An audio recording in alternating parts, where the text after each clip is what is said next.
門派の力をさらに拡大し、新鮮な血液を補充するため、本日、商戦大会を開催し、各路の精鋭を誠心誠意お招きします。坊ちゃん、ようやく霊剣派の商戦大会に間に合いました。弟子募集の試練です。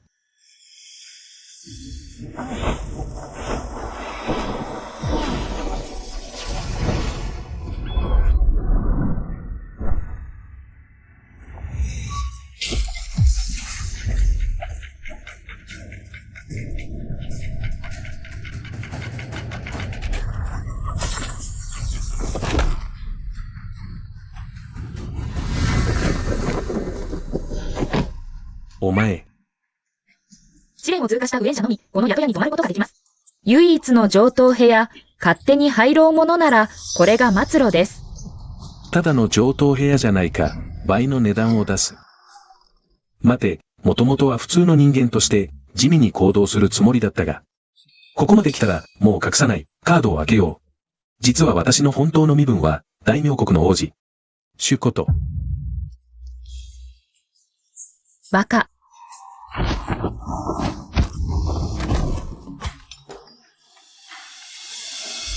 お前。王子どころか皇帝が来たとしても、試練を通過しなければなりません。在下は海運法おかみさんにお尋ねします。おっしゃる試練とは。やっとまともなのが来たわね。あなた方が霊慶町に足を踏み入れた時から。商戦大会の試練はすでに始まっていました。そしてこの宿屋の唯一の上等部屋は、あなた方が、試練を達成したご褒美です。早く言ってくれよ。無駄に殴られちゃったじゃないか。すべての試練は自分で探り当てなければなりません。もう助けてはいけない。無理だ。こんな任務は絶対に達成できるわけがない。彼女は明らかに私たちをからかってるんだろ？そうだよ、まったく。その通り。誰が達成できないと言った？そうです。この上等部屋の件こそ任務の報酬です。こいつ誰だ？どうしてこんなに早く報酬を手に入れたんだ？大陸っていうらしい、この格好からして。お金持ちのおっちゃんだろう、商戦大会が始まる前から。すでにみんなを大きくリードしている。すごいな。上等部屋を一人様、どうぞ。待て。本物かどうかも確認しないのか。お前たち、何か裏があるんだろ？でためを言うな、これは任務の報酬だ。私たちは全然。おかみさんとは面識もない。それなら説明してみろ。君たちがやったのはどんな任務で、どうやって達成したんだ？流れはこうだ。まず村の老人が、助けを求めるふりをして話しかけてくる。彼は町全体を紹介してくれる。酒屋、薬屋、質屋、茶屋、雑貨屋など、この時、じっくり話を聞いていれば、ようやく、次の段階に進める。ほら吹き目、あのじいさんは喫音だぞ。話が長くて、村の入り口の門の説明を聞き終わるまで、半時間もかかる。バカじゃないの、全部聞くわけないでしょ。そうそう、確かに。私も全部聞いたけど。次のイベントは発生しなかった。私は、雲大国から来たハイオンファンです。我がにご教示願います。簡単です。自己紹介が終わったら、彼は喉が渇いたと言い出した。じゃあ水をあげればいい。あげた。あげた。本当にあげた。水を飲んだ後、今度は腹が減ったと言い出した。彼の要求通り、蝶のミルフィーユを買ってあげた。ほら、お待ちしてくれた。そうそう。この時こそ追いかけて聞かなきゃ。どうして買わないのって。それから気にかけて。大切にして世話をして。また酒を買ってあげる。酒を飲んだら、彼は喜んで。このクエスト報酬の上質券をくれた。我がに、あなたは事前に全部知ってたんですか？知らないよ。つまり、あなたは彼の変な要求を満たすために、街中ほぼ走り回ったわけで、しかも事前に、報酬があるなんて知らなかった。なんでそんなことするの？だって、巨大なクエストチェーンが目の前にあるんだから。立派な冒険者として、当然、最後までやり通すでしょう。勉強になりました。何の冒険者だよ、上質のためにそこまでするなんて。完全にアホじゃん。ところで、厩舎は空いてるんじゃない？まさか隠しクエストをクリアした奴がいるなんて。あの小僧はワンルって言うんだ。頭が良さそうに見えたけど。どう見ても暇人だよ。霊派で一番暇なのはお前だ、ワンウ。理解できないんだよ、父上がどうして。商戦大会の設計なんて大げとお前に任せたのか。商戦大会より、まずは、縄文ギアオハイドの賭けのことを考えようよ。キアオリンジャー。私が負けたことなんてない。負けたら、おとなしく山に帰るんだから。寒くて惨めだよ。消えろ。お前ら霊派はまともな奴がいない。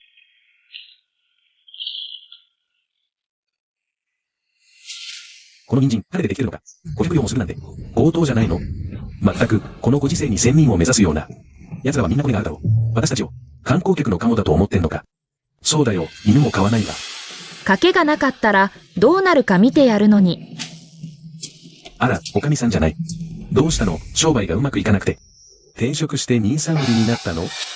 買いたきゃ買え、買わなきゃ帰れ、こっちを怒らせるなよ。またかよ、お前はいい人ばっかりいじめてるんだな。坊ちゃん、もう半日も歩き回ってるのに、何の任務もないじゃないですか。抽選会では、私たちはまだ未熟者すぎる。外に出れば、きっと何か得るものがある。言った通りだろう。これがその収穫だ。うわ、参ったな。まさか、こんなところでこれが見つかるなんて。このワンルさん、この人参に。すごく興味あるみたいだけど、ただの普通の人参じゃない？なんでそんなに驚いてるの？ワン兄の目利きと知恵は、どちらも一流だ。きっと彼なりの理由があるに違いない。ワンル、この人参、一体何者なんだ？早く言え。別に。こんなにたくさん。おかみさん、全部いただきます。あとでやまないでよ。1本500両？頭おかしいんじゃない？うん。全部で500両。ワン兄。もしかして何か新しい見解があるのか？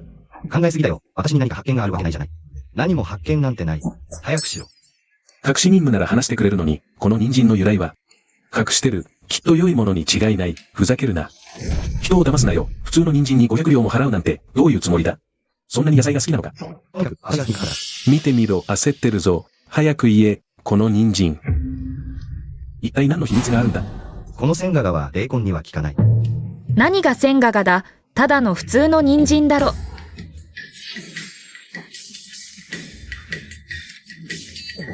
人から天才だなんて言われてるけど、お前はただのバカだな。本王子がちょっと脅したら、何でも白状しやがって。一本600両。600両。本王子が今日は全部買い占める。600両に値上げだ。金持ちすぎるだろ、600両。千ガガって何？こんなに値打ちがあるなんて、聞いたことないけど、名前に千がついてる。もしかして、修行に関係あるのか？それにワン兄は霊魂のことも言ってた。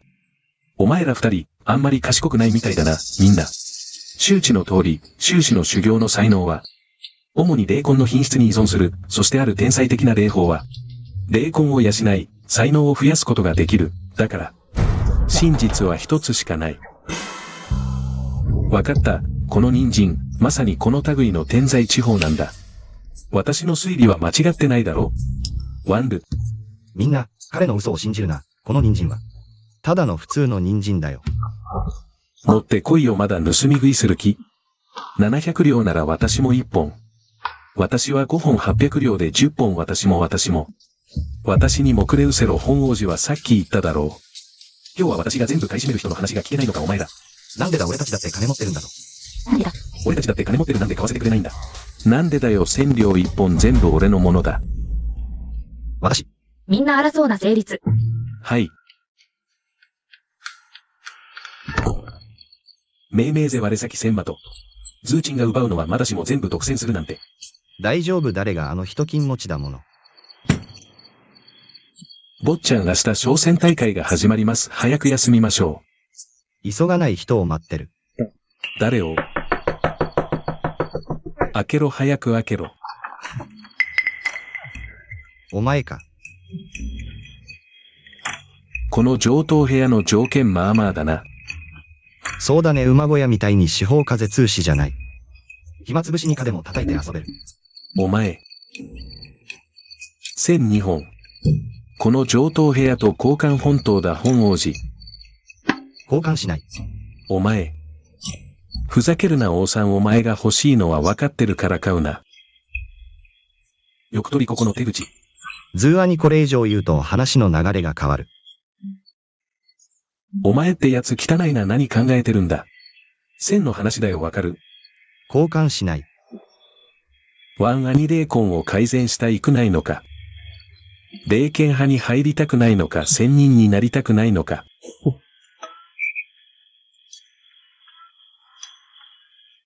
3本なら3本3人で一緒に寝よう。すみません、タイミング悪かったかな。ちょうどよかったこいつがこれで私を1000規則しようとしてる。待って弁解させて。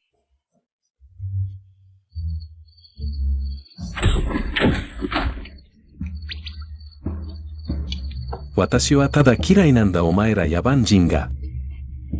私の店は私が守る自変態にあったら、一声かけて。お前が変態だお前の家族全員変態お前の家族全員。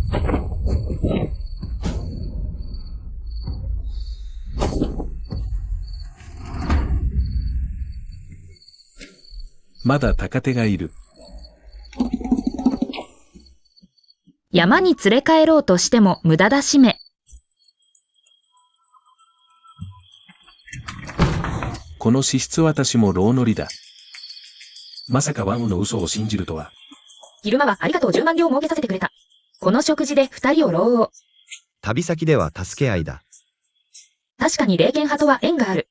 だが今回の商戦大会の試験は、オーブが設計したものだ。ヒントは出せない。オーブ。霊剣派五長老、霊剣派の恥と呼ばれる。酒にかけ借金に喧嘩、何でもこなす。型破りな行動で、周りは全く。彼女の心が読めない。じゃあ、明日の試験は面白そうだ。さあ、食べて早く休め。明日を頑張れ。では、ありがとう。坊ちゃん。あんなに儲けさせてやったのに、食事だけとは。ケチすぎるでしょう。こんな大金、少なくとも5万両はある。ショークも5000。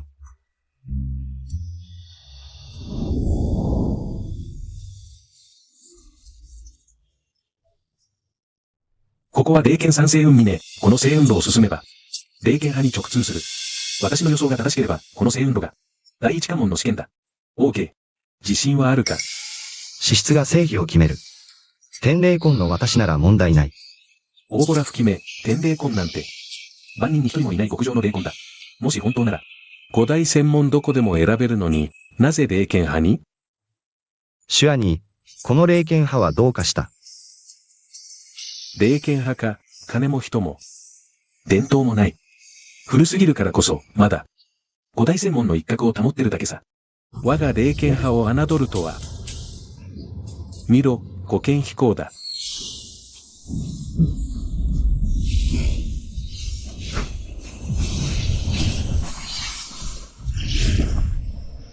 今、誰が不遜な発言をした？シュアニー、心配するな。千賀が一本借りができた。正味君たち、この友人は、口が軽いだけだ。どうか気にしないでくれ。大陸この野郎。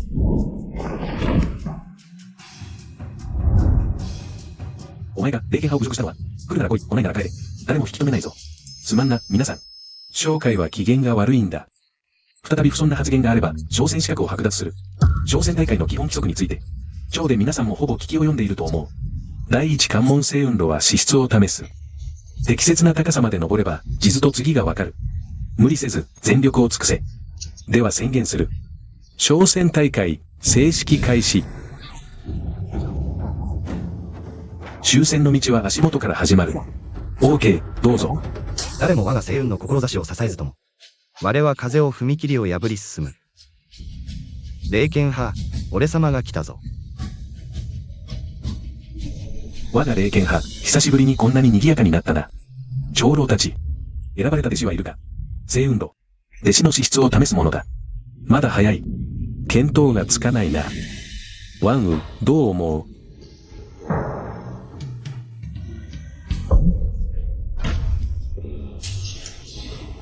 ワンウ、それは俺の椅子だ。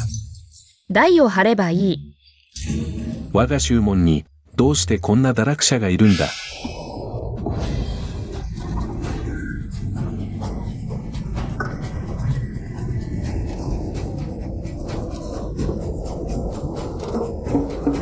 ワンアに抵抗を感じていないのか。いや、むしろ普段より歩きやすい。バク、俺は体に大きな石を乗せているような気がする。君も苦しいのか？少ししか歩いていないのに、何日も旅を続けたみたいだ。どういうことか大体わかった。さっきの案内弟子が言っていた。この星雲路は資質を試すもので、その高さ。つまり、それぞれの資質を表している。わからない。実は道理は簡単だ。星雲路自体に抵抗が設けられている。上に行けば行くほど、抵抗は大きくなる。君たちの今の状況のように。では、坊ちゃんはなぜ疲れない？この山は霊気が充満している。霊魂が強ければ強いほど、自然と吸収する霊気も多くなり、それが助力となる。つまり、抵抗と助力があるバランスに達したとき、それぞれの位置する高さが資質を表す。正解だ。道理でワンガには今まで抵抗を感じていないわけだ。自然に吸収する霊気が極めて恐ろしい量だ。まさかワンガには天霊根なのか。また体言を吐いている。天霊根が、どこにでもある青菜や大根だと思っているのか。しかし、お前たちのようなゴミがここまで耐えられた。結構大したものだ。霊剣派を罵って生き延びたズーアにはもっとすごい。お前。二人の借りはいずれ清算する。ズーアにはさっきただ愚痴を言っただけ。過剰な報復は受けないだろう。おい、剣を飛ばせるのは仙人だ。仙人の目には、凡人など草やアリのようなもの。もし君がアリに噛まれたら、アリと道理を解くか。そんなに深刻？私は、この霊剣派は評判を考えて。殺すならこっそり殺す。例えば、人気のないところを探して、それから彼を。出たらね。きっと俺が前に出て追い越すのが怖いんだろ？そうだろ？ズーアに、聞いてたのか？そうそう、君は君の道を行け。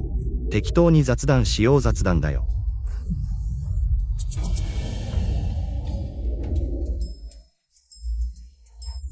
シュアニー、どうして止まってるの？先に言ってくれ。そうだ人参は、食べすぎないようにお腹を壊すぞ。僕が羨ましいんだろ。王子であることが羨ましいのか、それとも王宮が道ということが羨ましいのか。お前。指さすな偽物だ、これは普通の人参だ。最初から買うなと言ったのに聞かなかったな。嘘つけ、これは仙人の人参だ。誰が言った？君が言ったんだよ。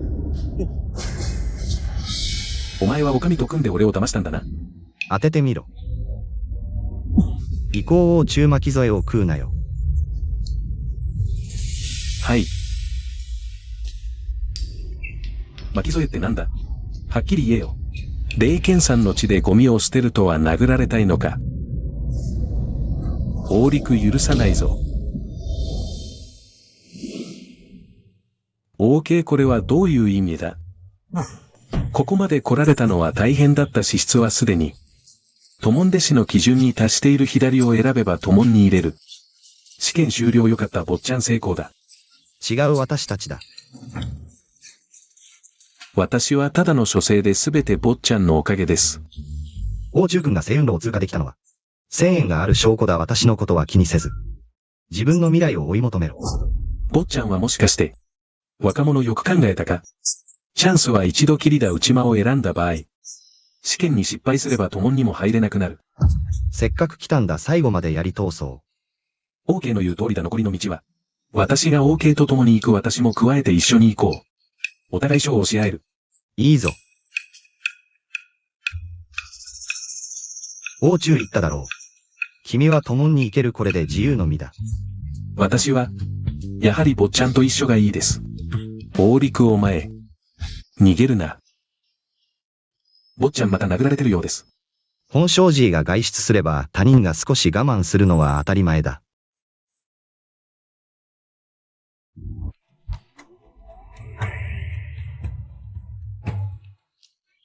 王陸人は、逃げるな。王陸みんなそんなに勇敢なのか。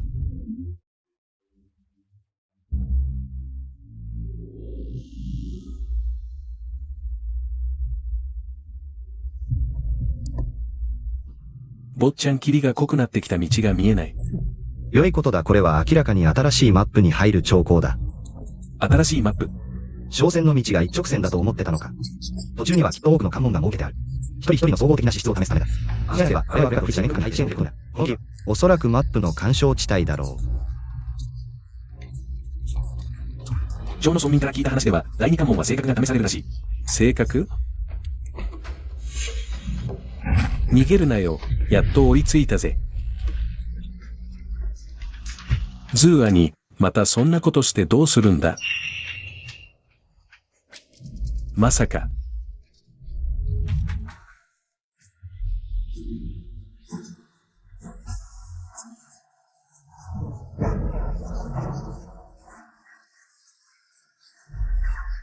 これがワン兄の言ってた独立した新マップってやつか。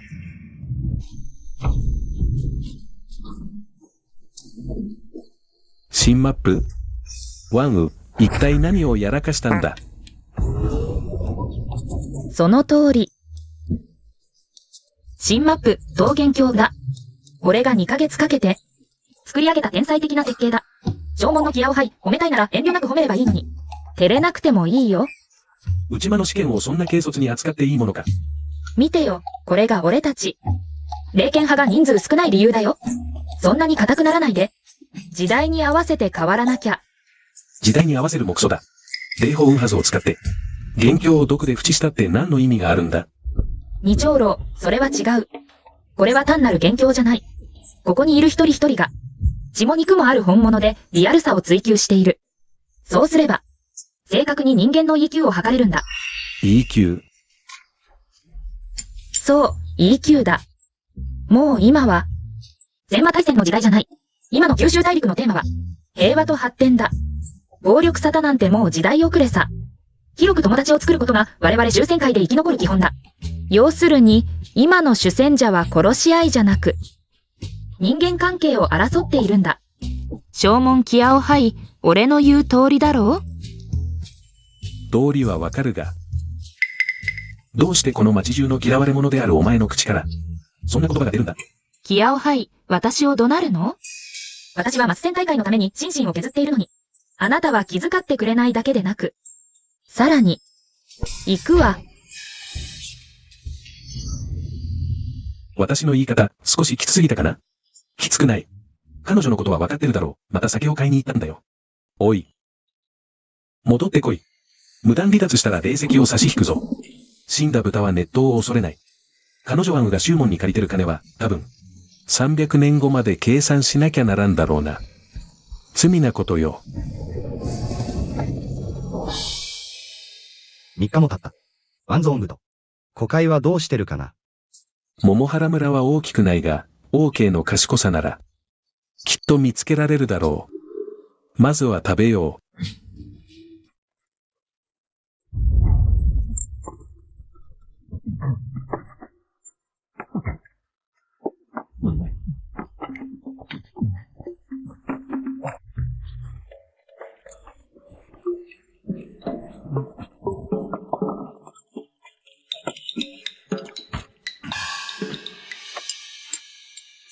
ワンゾーング。OK の初動。どうして通賃と一緒にいるんだ？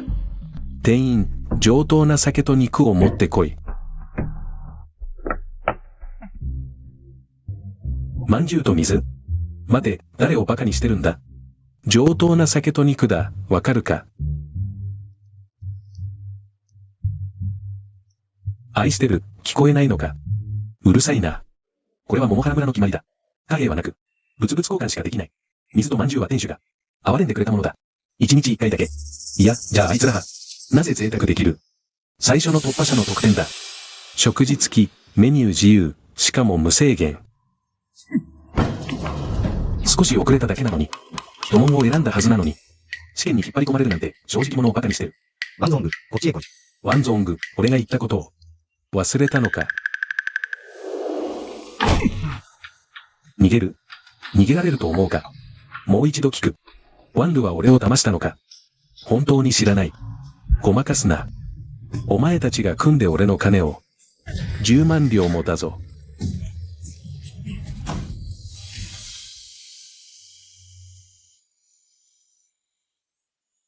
用はない、消えろ。本当に許してくれるのか？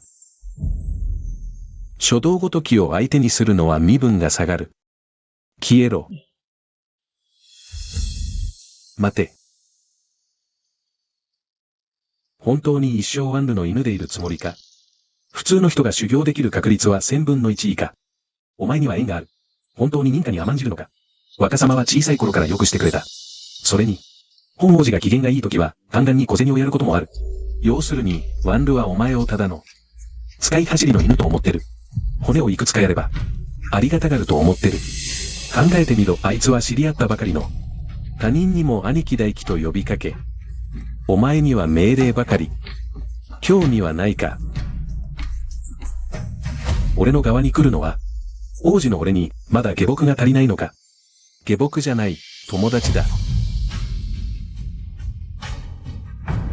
友達。お前には霊剣派に入り、人証人になる機会がある。それなら、俺ズーチンの友達になる資格もある。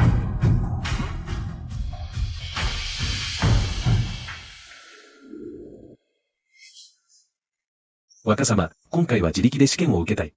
本気か。本気です。よし、志がある。本正寺が待っていたのはこの言葉だ。腹が減っては戦はできぬ。頑張れ。ワンルはお前をただの、使い走りの犬と思ってる。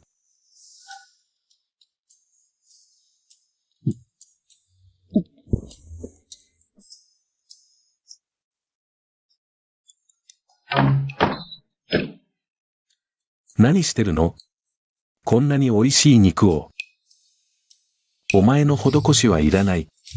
自分でやると言っただろう。見てよ、あいつどうしたんだ？天才かよ。OK、子供が無礼を働いてしまい。どうか気にしないでください。彼の選択を尊重する。そんなに力入れなくてもいいじゃない。お金で買えばいいでしょ。いいよ。一皿1万両。お前、ぼったくりやがって。怒るなよ。初めてじゃないだろ。どうだ？殴りたいのか？大陸、調子に乗るなよ。前の借り、まだ返してねえんだぞ。兄弟、ただの部屋の取り合いじゃないか。選手に何度も殴られて、10万両も使わせて、人参を買わせて、告発して、霊剣派に罰されただけだろ。こんな正直で、恨みを持つのか。死にたいのか。シュアに、ここにはルールがある。ルールもクソもねえ。今日は絶対にやるぞ。通報します。トラブルメーカーがいます。通報。ぶ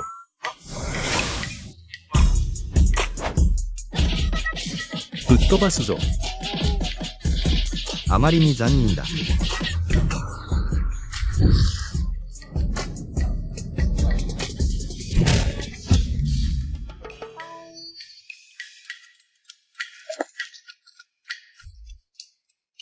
通報したら報酬ある。小僧、騒ぎを起こすな。さもないと。了解。シュアに。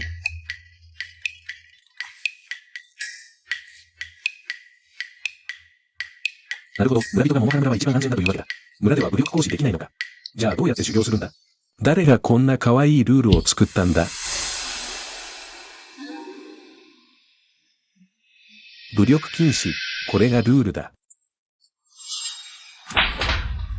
野蛮でそやだ。あの女、明らかに俺を狙ってる。大陸が言ってた。商船の道には多くの試練があり、我々の資質を試すんだ。桃原村が試すのは、正確だ。クリア方法が分かった。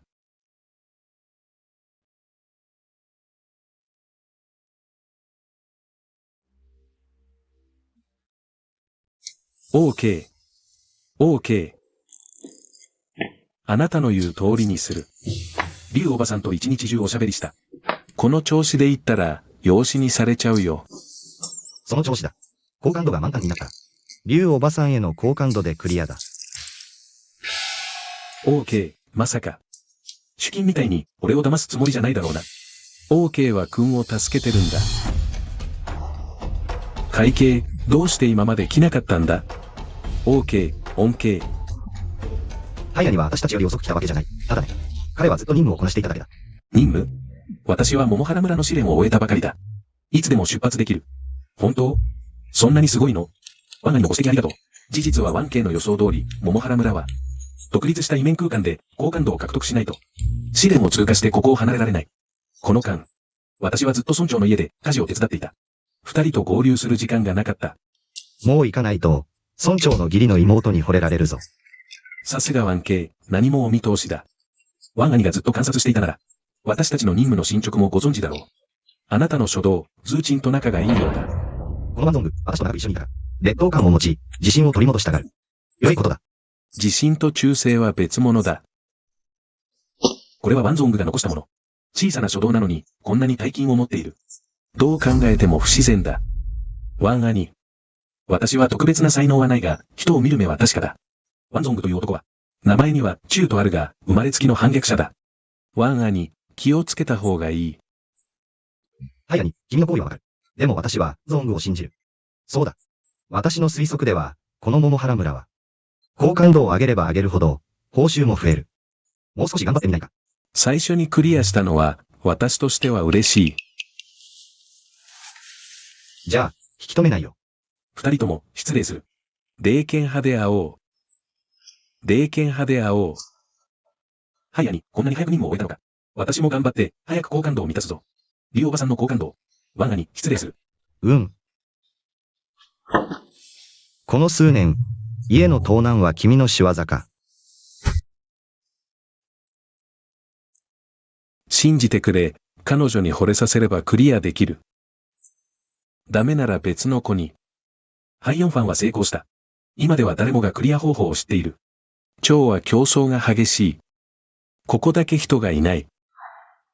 君は行かないのか。別の目標ができた。迷ってる暇はない、彼女だ。遅くなると彼女も奪われるぞ。キアオファングさん、私の友達が話があるそうだ。ご用件は？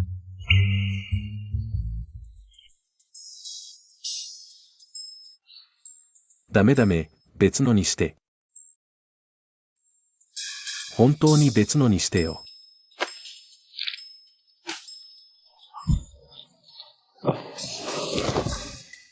男女7歳にして席を同じせず、君子、自重してください。私、キアオファングさん。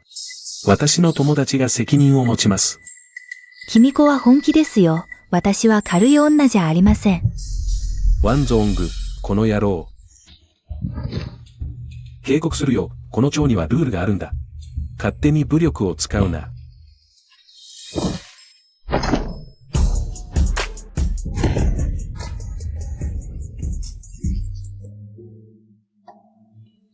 母校、助けて、母校、ルールなんて嘘だよ、母校。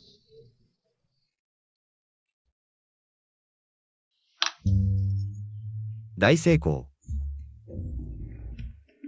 納得した。ワン兄。キアオバオか。リオおばさんが息子に認めてくれた、私もクリアした。いいことじゃないか。なんで浮かない顔してるんだ。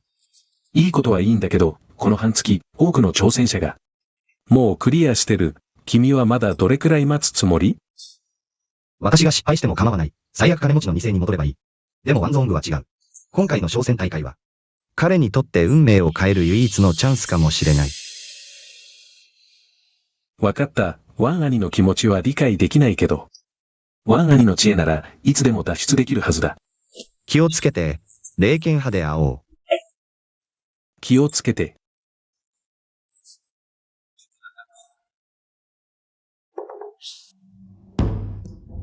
どうしてまた戻ってきた？私です、若様。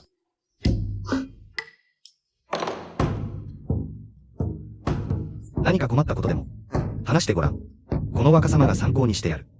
クリアしました。やはり私が成功するのを望んでないんだ。そうすれば、永遠にあなたのそばにいて、呼びつけられる犬でいられるからね。どうしてそんな風に思うんだ？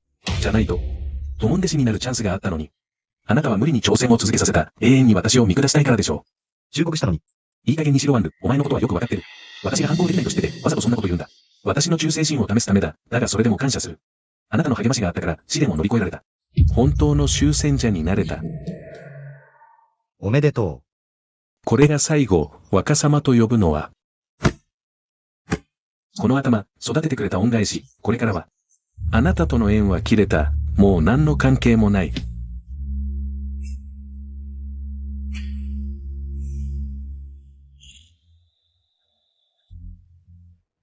演技がひどい。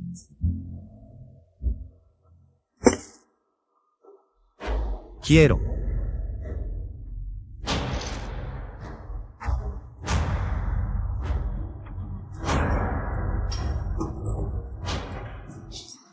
真心を込めたのに、結局は飼い犬に手を噛まれた。残念だ。俺様の完璧クリア攻略。お前には無理だ。三上、桃源郷の試練クリアおめでとう。上級報酬獲得。やっとクリアしたぞ。ゾンキシング、桃源郷の試練クリアおめでとう。上級報酬獲得。丸1ヶ月だ、やっと。この桃源郷から出られる。ワンジュンリング、おめでとう。桃源郷の試練クリア、長級報酬獲得。俺も長級だ。まさかこれより上の報酬があるのか。見ろよ、あれワンルの初動じゃないか。ワンゾーング、桃源郷の試練クリアおめでとう。永久報酬獲得。さすがはワンルの初動だ。現在、永久報酬を獲得したのは誰だけだろう。試練者よ、初動さん、引くところによると最後の試練が残っているそうだ。一緒に行ってくれないか。俺たちも連れて行ってくれ。第一に、俺はワンゾーングだ。もうワンルの初動ではない。第二に、今回のクリアは全て自力だ。ワンルとは関係ない。これから俺の前で彼の名前を出すな。連れて行かないならそれでいい。調子に乗るなよ。まったくだ。ワンルさんが連れて行ってくれなかったら、最初の関所で、とっくに脱落してたぞ。何が偉そうに、お前らに何がわかる。今回は全て自力でクリアした。あのワンルはどこだ。ワンル、桃源郷の試練クリアおめでとう。上級報酬獲得。聞いたか。あのワンルは長級だぞ。ワンル、桃源郷の試練クリアおめでとう。永久報酬獲得。同じ等級の報酬だけどな。俺の方が早い。ワンル、桃源郷の試練クリアおめでとう。報酬獲得。おつ級。以前最高は平級だけだったはずだが。ワンル強すぎない？どうやって連続 ?3 回もアナウンスされたんだ。忘れたのか。このクリア者は、再挑戦できるんだ、村人の。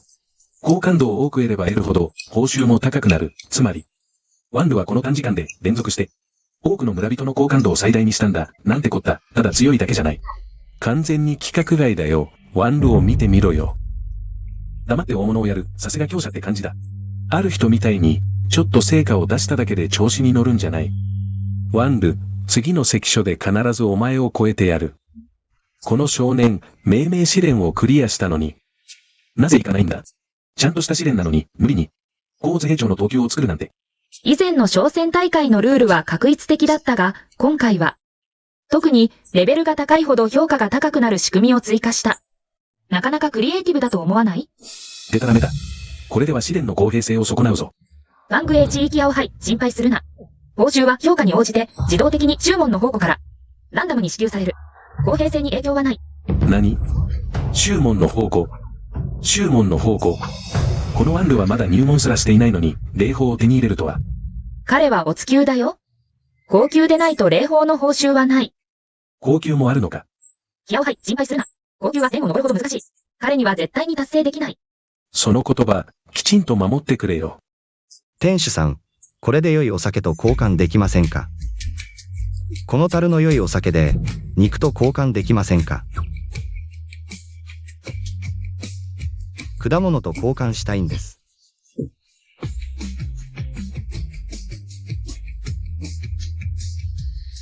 90個も任務をこなしたのに、まだ高級に届かないのか。でも、挑戦があるのは好きだ。あと3つの任務。全部終われば高級になるだろう。若者、あなたは本当に親切な人だね。中でお茶でもどうですか？結構です。裏の入り口の学童に急いでいますので。学童に行くんですか？ええ。それでは、息子に。手紙を届けてもらえませんか？手紙。いいですよ、おばさん。では先に行きますね。さようなら。また彼に任務を繋がれてしまった。誰が想像できただろう。村の入り口の気難しい先生が、おばさんの息子だったとは。この1ヶ月で、村中の人間関係を全て把握していたなんて。これはすごい。行くよ。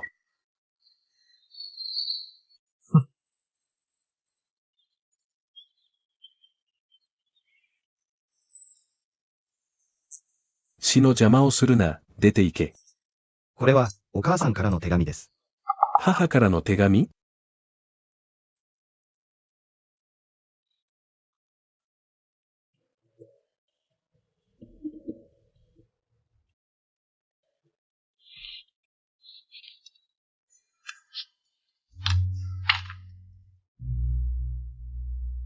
私の死に触るな。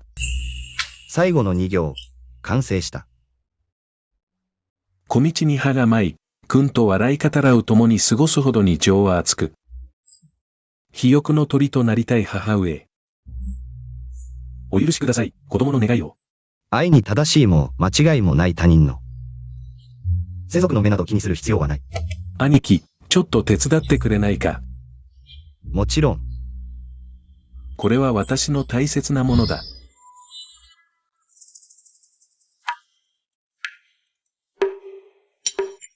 いらない、いらない。専門には入らない。家に帰る。それはあなたの自由じゃない。キアオファングさん。誰が私の正起きを乱すのか。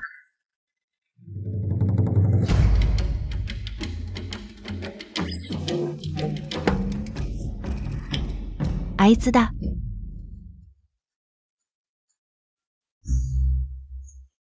あいつだ、あいつの匂いだ。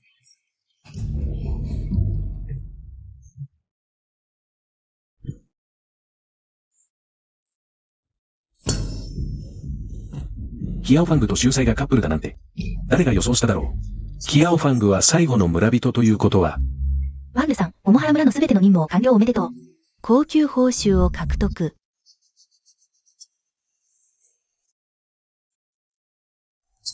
ワン。家でスープを煮てたはずなのに、この記憶力ときたら。戻れ高級宝物とは一体何だ。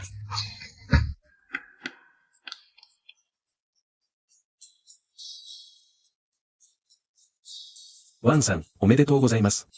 桃原村の最高報酬を手に入れましたね。高級なんて私の目標じゃないんだ。もう村人の好感度は、全部満タンじゃないか、まさかさらに上があるのか。ズーさん、どうしてそんなに憔悴してるんですか？憔悴じゃないよ、明らかにキアオファングさんに。絞り取られたんだ。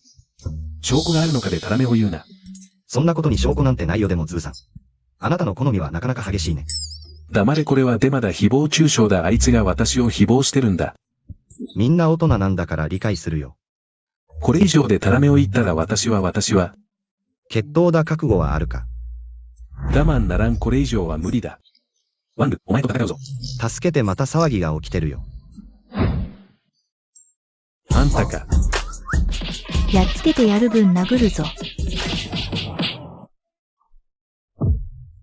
騒ぎを起こすなって言っただろ美しいね。あなたは先女ですか？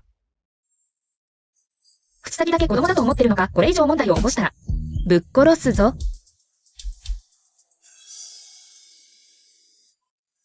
また会いましょう。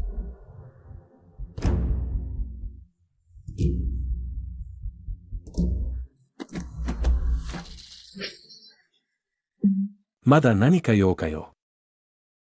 あなたもキアオファングさんとの艶っぽい話が終戦会に広まるのは嫌でしょう。冗談だよ、殴って。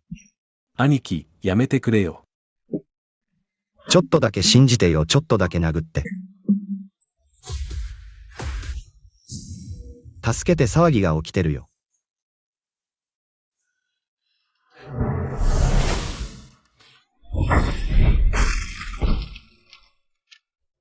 言っただろう、すぐに会えるって。お前、一体何がしたいんだ？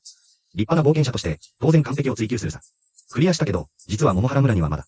みんなに見落とされた村人が一人いる。あなた。もう高級の褒美をもらってるのに、まだ満足しないの？褒美なんてどうでもいいんだけど、私は脅迫症なんだよね。完璧クリアって約束だったでしょ。一つでも足りなかったら完璧じゃない。どうしたらあなたの好感を得られる？いい、とてもいい。君を高く評価しているよ。そうだな。場所を変えて話そう。ちょうどそう思ってた。どうぞ。レディーファースト。まずい、ワンルが危ない。悪党には悪党の仕打ち、ワンウの卑劣さには勝てない。彼は鉄板にぶつかったようだ。でも手段はともかく。ワンルの資質と性格はどちらも一流だ。私たち本当に見殺しにするの？助ける。どうやって？これは監視範囲外だよ。ワンウが彼をどこに連れて行ったか、鬼に聞いてみろ。宝物庫、これは直接私に賞を授与するつもりか。宗門の宝庫が盗まれた、霊剣派の長老として。孤独を処刑するのは道理にかなっているだろう。待って、新鮮大会の名分規定で、武力行使は禁止だよ。規則は誰が決めたか知ってる？あなた。ここには私たち二人しかいない。他人は覗き見できない。どう処分するかは私が決める。それならいい。死に際まで強がって。私ワンウのことを聞いてみろよ。どういうつもりだ？つもりよ。ここには誰もいない。なら私たちは仲間だ。八百屋は君の探査をしていると。私はやはり、霊剣派五長老、決して市場で曲げられない。ジョークも午前。八百屋、これも君にあげたの？これはあなたが落としたんじゃないの。私と何の関係があるの？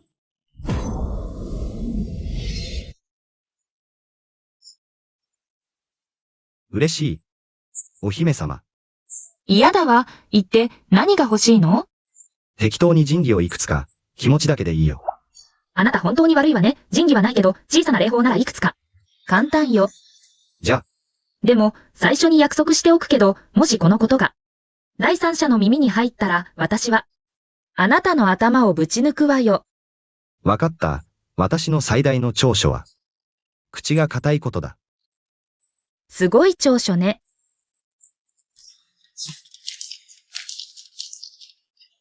まあ、この子の運が悪かったと思いましょう。陽風谷の様子を見てみよう。よし。往路、桃原村の試練をクリアしたことを祝福します。超トップクラスの報酬を獲得。知恵、何が超トップクラスだよ。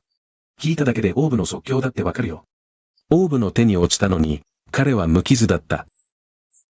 待て、これは宗門の宝。オーブめ、演技すらしなくなったのか。宗門の宝庫まで奪うとは。五品霊宝、リグモグツだ。見て、あれは。六品霊宝、精神剣。この剣の威力は驚異的で、正門の定規でさえ、簡単には使えない。五長老がそれを報酬として、試練弟子に与えたなんて。正門の正味、大丈夫ですか？大丈夫だ。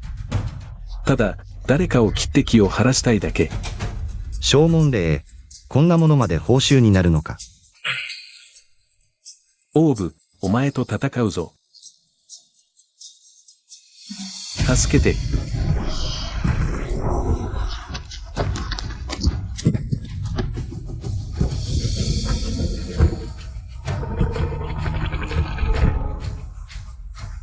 助けて。助けて。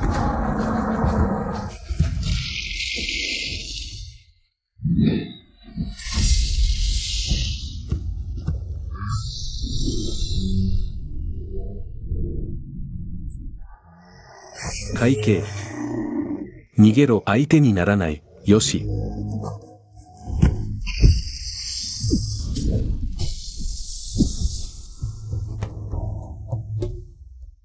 見て、あいつらだ。手伝って。枠が限られているから、競争者が減るのは、我々にとって良いことだ。王中、ちょうどよかった。来るな。お前たちとは別に親しくないぞ、お前。せめて友達くらいだろう。私はオーロとはもう縁を切った。彼の友達が、私と何の関係があるんだ。海運後、最初にクリアしたんじゃないのか。報酬もこんなものか。デブ、お前の報酬は何だ？お前とはあまり接点がないが、臨時のチームなら、クリアはできるだろう。私の報酬は多分、無限スタミナだ。2日2晩走り続けても全然疲れない。なるほど。きっとお前の驚異的なスタミナが、幼獣の、原始的な闘争心を刺激したんだ、海運後。お前の報酬は何だ？この幼獣、強いな。クリアの鍵だろう。手を抜いてはいられない。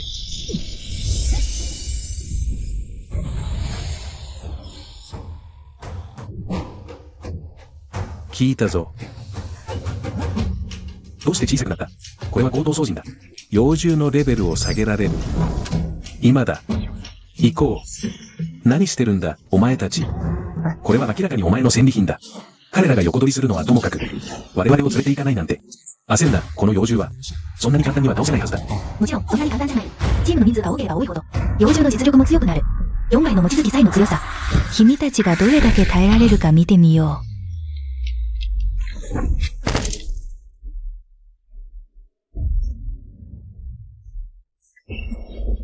どうした？大きくなった。どうしよう、その気配が。さっきよりさらに強くなっている。私たちには勝てない。俺に聞かれても困るよ。まずい、彼が暴れ出した。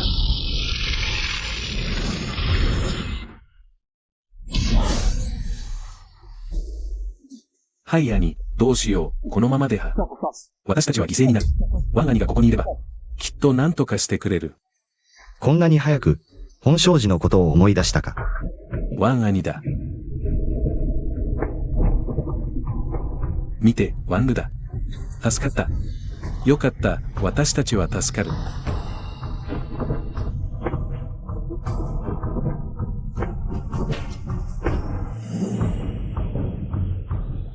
大気青杯。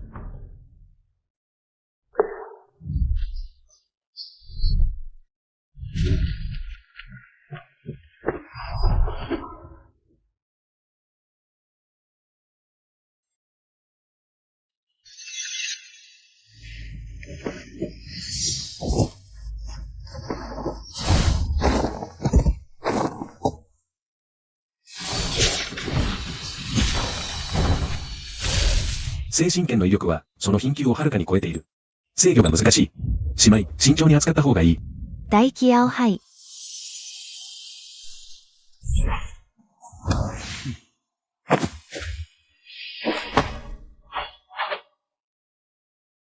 はい。これは何？姉妹、君は憲法を習い立てだ。霊法に触らない方がいい。これは裏山の緑竹で作ったものだ。これで練習しなさい。大気青杯、ありがとう。これからは。この緑竹剣を使うわ。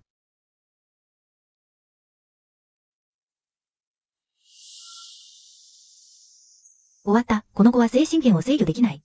見せてやろう。六品霊法、精神剣の威力を。六品霊法、すごい。この剣は光ってるよ。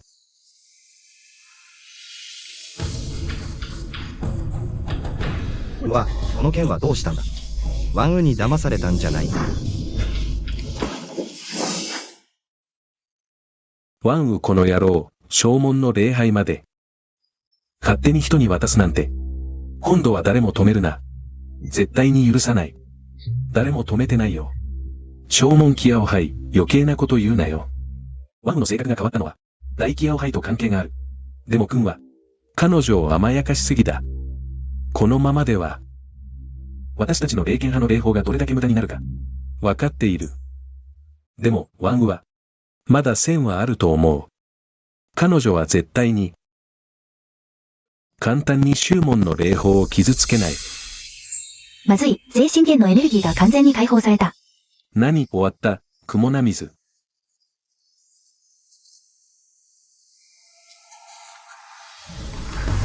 早く避けろ。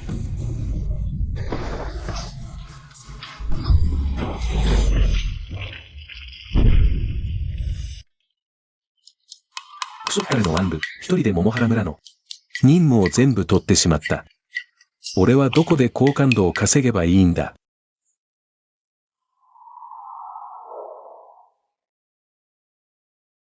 どうして雪が降ってるんだ。雪が降ってきた。どういうことだ。桃原村では雪なんて降ったことないぞ。空を見ろ。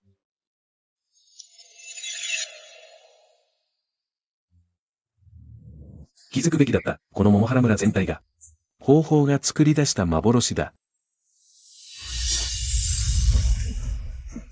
どうなってる？俺の酒は？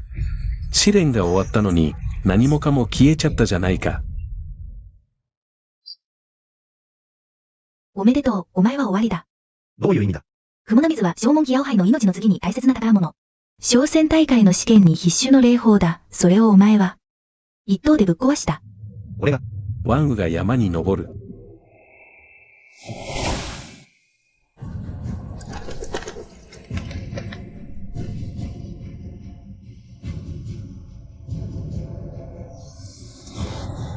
正門キアオハイ、すべては私の責任です。罰するなら彼を罰してください。雲な水を破壊したのは彼です。商船大会を中途で台無しにした万死に値します。これ以上厚かましい奴がいるか。ワンウ、キアオハイ。今は怒っている場合じゃない。今は弟子たちをどうするかを考えるのが先だ。わかった。任せる。はい。皆様、ちょっとした問題が発生しまして。商船大会が中途で中止となり、私ども、霊剣派を代表してお詫び申し上げます。とはいえ、ここまで来られた皆様の努力を考慮し、本派は、もう一度機会を与えることにしました。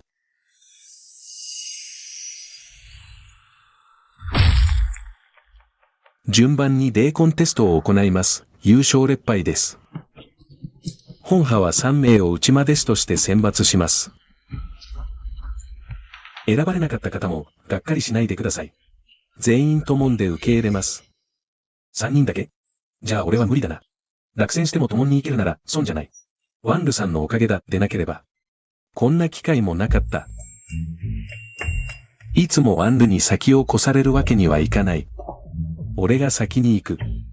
率先して立つとは勇気ある行動だ。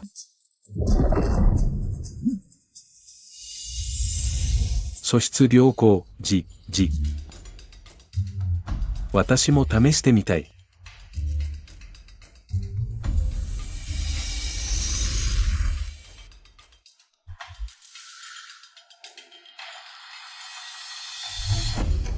あれが唯一情報に止まったやつか。ヒアオリンジャーが推薦したものなら。私もやってみます。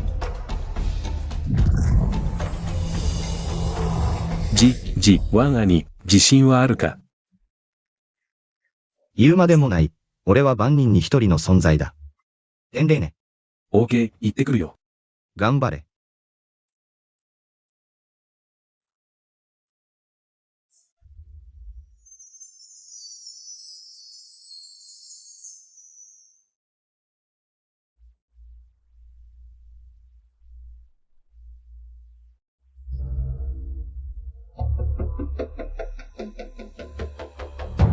こいつ、一体何霊魂なんだ？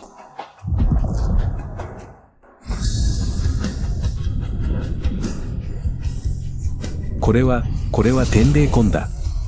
珍しい天霊魂だぞ。古海と同じだ。これも天霊ね。こいつは天の選ばれし者だったのか。ありえない。絶対にありえない。彼が本当に天霊魂だなんて。確実に一つ取るから、残りは二つだ。シュアニ、どうだ？信じたか？お前。弟子は取らん。OK、おめでとう。OK の天霊ねなら、きっとどれかの長老の直弟子になれるよ。ああ、師匠選びはあまり得意じゃないんだよね。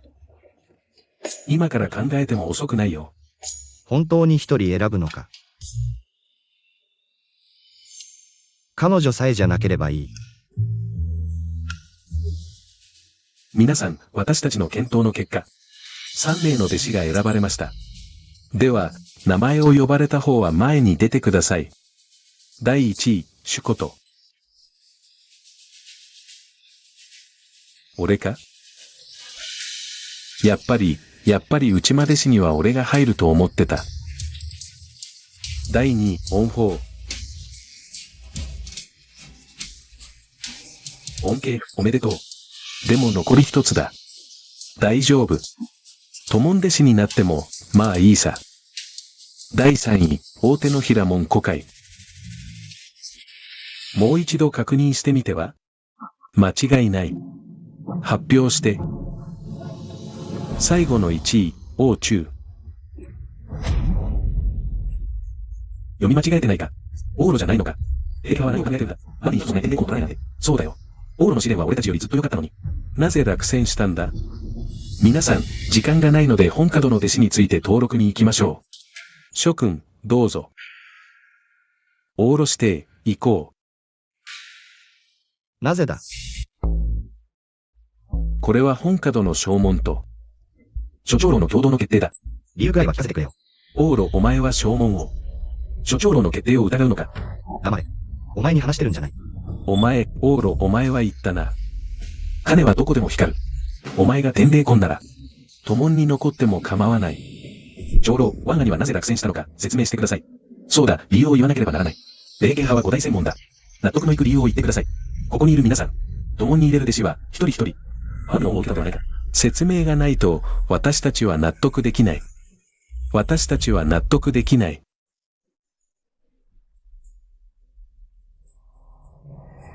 わかった。みんなが気になっているなら、私はその理由を、みんなに伝えよう。ワンル、あなたは優秀だ。資質、性格、個性、どれも申し分ない。特にあなたの天霊魂は、万に一つもないものだ。小門真人、しかしと言ってください。しかし、あなたの霊魂はあまりにも希少で、天霊魂の中でも、非常に珍しい。この霊魂は空霊魂と呼ばれる。空霊ね。そう、空霊魂は霊魂の中の頂点の中の頂点。それが頂点中の頂点だからこそ、今、とても困った問題がある。一気に話を終わらせてくれないか。終戦界の歴史を見渡しても、空霊魂は、鳳凰の羽のように稀な存在だ。空霊魂の終始は例外なく、終戦界の頂点に達した。思考帝魂論は千年の閉館で悟りを得、元祖は世の巻物を読み尽くしてと称した。まさに空霊魂だからだ。あまりにも希少で、彼らに適した修練の工房がない。だから霊剣派どころか、今のすべての修専門派を見ても、空霊魂に適した修練の工法や心得はない。近代では、ただ一人、空霊魂の修士が成功した。それが、霊剣派の我々の大気ヤオハイ。アウヤンシャン。ワンル、今わかっただろう。私たちがあなたを受け入れないのではなく、終戦界全体を見ても、あなたを教えられる人はいない。前回の末法時代が終わってから、一人も飛翔に成功していない。この空霊魂は、ただのコレクション価値のある飾り物になった。マスコットのように。マスコット。ワンル、あなたの天霊魂はすごいじゃないか。残念ながら、すごすぎて、ただのマスコットだ。でも、この呼び名はぴったりだ。役に立たないけど、育てる価値もないが、この名前はいい。人を驚かせ、縁起がいい。そうだ。縁起がいい。だからこそ、マスコットになれるんだ。そうだろう。ワンル、あなたも霊剣派に残って、みんなに笑われるマスコットになりたくないだろう。私は構わない。マスコットは食事と住まいがついてる。給料は ?5 件1金は何か特典はあるんですか？特権とか。これは。急いで返事しなくていいよ。ゆっくり話そう。わかった。いや、さっき彼に承諾した。してないみたい。じゃあ彼は。でも最後の一言で承諾したよ。もういい。大陸、軍は残れ。他の弟子たちは退いてくれ。はい。大陸、改めて聞く。本当に我が霊剣派に残るのか？もちろんだよ。どこに行ってもマスコットなら、霊剣派を選ぶよ。言っておくが、我々は君に、修行上の援助は一切しない。それに、多くの嘲笑や排斥に遭うだろう。了解した。優秀なものは、いつも病まれるものだ。この特殊な体質が、ちょうど彼らに、嘲笑う理由を与えてるだけさ。素晴らしい。若くしてこれほどの覚悟とは、もしかすると、次の飛翔の奇跡を起こせるかもな。私もそう思う。維新伝心なら、師匠としてお迎えください。共に未来を切り開き、奇跡を作りましょう。適当に言っただけだから、真に受けないで。でも私はマスコットだよ。悪い勢力から守って。気にかけて、傷つけられないようにしてくれるよね。誰が私の師匠になるの？肝心な時には、みんなくたばったふりで声も出さない。これはどうしたものか。正門のコウミさん。ボケちゃったんじゃないの？小筋が選んだのは大陸だよ。大中じゃない。人違いだよ。正門、古海。正門、古海、もし無理なら。正門の座を私に譲ってくれ。もういい。君が招いた問題は、自分で始末しろ。あ、そうだ。正門、すべての長老たち。王吾が一番暇そうだから、提案する。王吾に大陸を弟子に取らせて、無双峰に連れて行き、直接指導させるのはどうだ。王吾、宗門の損害を賠償するか、大陸を弟子に取るか、どちらか選べ。よし、弟子よ。今日から私はお前の師匠だ。よろしく頼む。霊剣派、わざとバカを送り込んで私をからかったんじゃないだろうな。反対だ、正門。彼女を師匠にするなんて、私を騙す気か。以前約束した条件、全部叶えてあげる。さらに特別にもう一つ条件を付け加えよう。じゃあ、俺が正門になる。言われて思い出したけど。それなら、精神憲法を教えろ。これもダメあれもダメ。少しは誠意を見せろよ。どっちが誠意ないんだよ。現実的な要求をしろよ。実現可能な要求をしなさい。じゃあ神殿弟子にならせてくれ。これでいいだろ。了解。大胆だな。霊派に入ったばかりで正門を騙そうとは。何言ってるのかわからないよ。あいつらが褒美を取り上げるって分かってたんだろ。だから交渉でわざと証文令と精神権を駆け引き材料にしたんだ。一つ横領して。いい条件も引き出した一石二鳥だ。腹減った。何食ベル。入門の例はビグモグズが良さそうだ。半分こしない？半分にしたらボログズになるじゃん。バカ言うな。霊石に換金するに決まってるだろ。いいルート知ってる。リスクはあるけど、利益は絶対大きい。成功したら折半だ。お前、よくこんなことやってるだろ。そのうちわかる。さあ師匠がおごる。うまいもんたら服食わせてやる。何食べるの？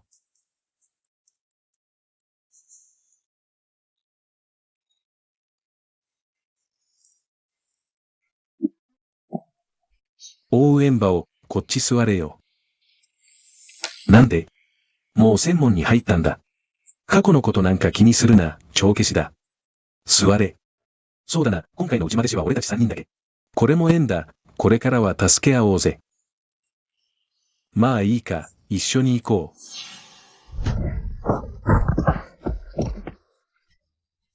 う。お前。狙ってたんだよ、このデブ。ワンルと仲良しじゃなかったのか。ワンルのところに行けよ。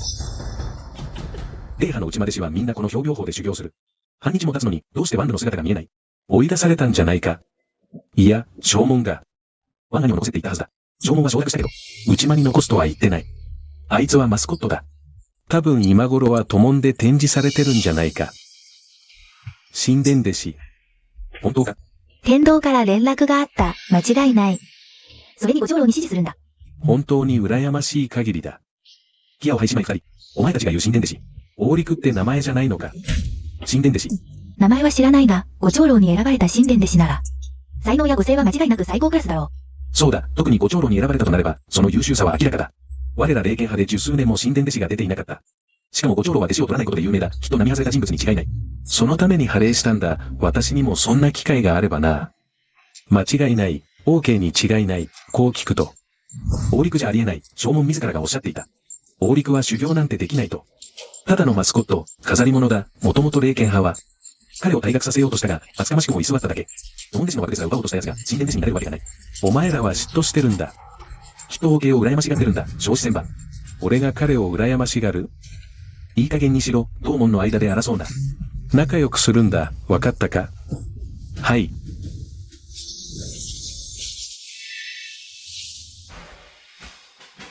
ご長老がいらっしゃった。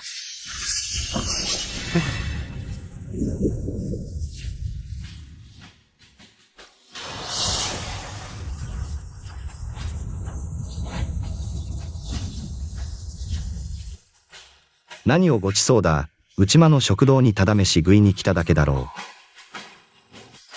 う。ご長老、ごきげんよう。大陸、OK、本当にご長老に。神殿弟子に選ばれたのか。知り合いがいて恥ずかしい。堅苦しくするな。普通の弟子と同じように接してくれ。ご長老は本当に気さくな方ですね。そうだ、普段は隠居して修行に専念しているのに、全く。選ぶったところがありません。あいつらがやった。まあいい、同門なんだから和を大切に。和を尊ぶんだ。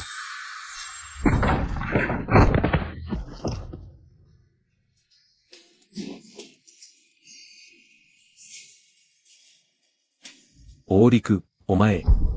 主代、どうしてそんなに不注意なんだ。お前が怪我しようが構わんが、師匠の食事を妨げた。大変なことになる。大陸、お前。トラブルを起こすな。わかった。今すぐあいつらを追い出す。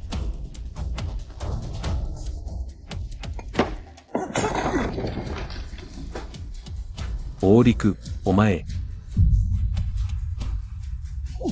王中、わざわざ私がお前を追い出す必要はないだろう。OK、私のために怒ってくれるのはわかるが、ここは新しい場所だ。トラブルは避けた方がいい。優しすぎるとバカを見る。一度我慢すれば。何度でも我慢させられる。でもなんだ、仙人になったのにまだそんな情けない姿か。これから終戦会で生きていくのに、そんなんじゃ霊剣派の顔を潰す。大陸の言う通りだ。終戦会は弱肉強食。策略と欺瞞名門制覇であっても、卑劣な輩はいる友人に対しては、仁義を尽くすべきだが敵に対しては少しも手加減してはならない。さもなければ自分と仲間を窮地に追い込むことになる。そうだな。恩衆をはっきりさせ方に行動する大陸弟が、ご長老に選ばれたのも当然だ。小さな行動に諸生の真理が隠されているこれが、神殿弟子の悟りか。さすが師匠この話術で弟子たちを。洗脳する手腕は次元が違う。食べ終わったら持ち帰るのを忘れるな。ただの神殿弟子の分際で公然と私を恥ずかしめるとは、偉そうにしやがって。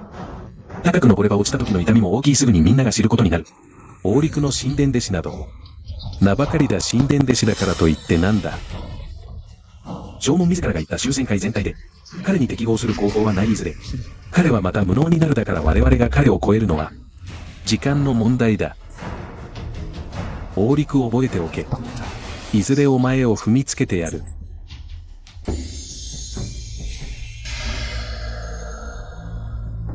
これが無愛峰峰種の豆腐か。今後はお前のものだ。やっぱりつむじ病峰に行きます。待て。一人前の修行者として最も基本的な素養は、七条六欲を捨て外力に惑わされないこと。そうしてこそ集中力を高め修行に専念できるだから。条件が厳しいほど人の意志は鍛えられる。言ってることは地理あるがこれは明らかに貧乏だろ。スズメは小さいが小僧は揃っている豆腐といえば、雨風をしのげれば十分だ。食堂は、毎日評業法で飯を恵んでもらうわけには。一度にたくさん持って帰れば何回も食べられるそれにこの無双峰。何もないがトカゲや虫。くらいはいる。それはサバイバル訓練だ連工場は。修行する。場所が必要だろ。ここには二人しかいない連工場が必要か。確かに。まあ落ち込むな空霊魂の修行は。確かに難しいが、我がオーブには不可能などない。解決策があるのか。もちろんこの種は九州一の金丹と称されている。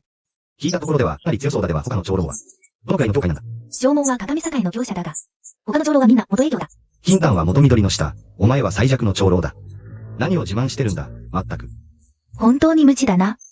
まあいい、今夜。師匠としてしっかりと教えてやろう。師匠の魅力を。新たに認識させてやる。どこに行くんだ。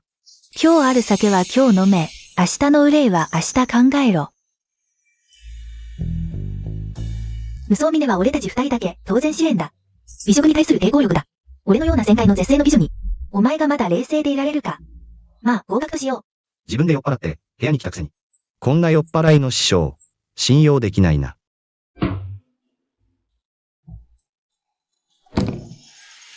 ここ、引くぞ、修行の意義は何だ。変なしてるぞ。古今東西、終戦者は数えきれないが、本当に昇天した者は、どれだけいる？それなら、不老不死。今の終戦界で一番の老不死、南極線沖縄。3800歳以上生きてるが、主な役割は展示。そして研究されることだ。それが楽しいと思うか？じゃあ師匠、終戦の意義って結局何なんだ。言いたいのは正確な答えはない。だが、目標が何であれ、それを達成するには、同じ基礎条件が必要だ。どんな条件だ。それは、強く、固く、しっかりしていることだ。師匠、お腹が空いてるのはわかるが、俺はまだ子供だ。裏取引とか、ふさわしくないだろ。言ってるのは、命と修行がしっかりしていることだ。誰であれ、一定の境地に達すると、天候に直面する。中には、修行者を怪人に返すほどの功もある。さらに、至るところにある人口は、防ぎようがない。万千名の統治があっても、終戦界の犯罪率は、依然として高い。邪門ゆが道は言うまでもなく、名門生族にも、汚らしい人間は少なくない。だから、終戦の第一要素は、命がしっかりしていることだ。技が華麗でも、ただの一時のもの、生きてこそ。王道なのだ。なるほど。そして、俺が自ら作った無双号は、まさにこれを、極限まで追求している。たった3万連石で解放できる。どうだ、お得だろ真面目にやってくれよ。一括300、または破菊も靴で交換。それでもいい。考えるな。それに俺にそんな霊石あるわけないだろ。よし、お前の月給で総裁だ。決まりだ。そんなにぼったくらないでくれよ。全く呆れたよ。聞いてくれ、この門派の。神殿弟子への霊石補助が。全部ワンの懐に入ってるんだ。あの女が絶賛してた無双神宮も教えてくれないし。それに毎日。この臭い薬を見つかせるんだ。ワンウは型破りだけど、あの薬刀はきっと、特別な修行法なんだよ。最初は私もそう思ってた。でも。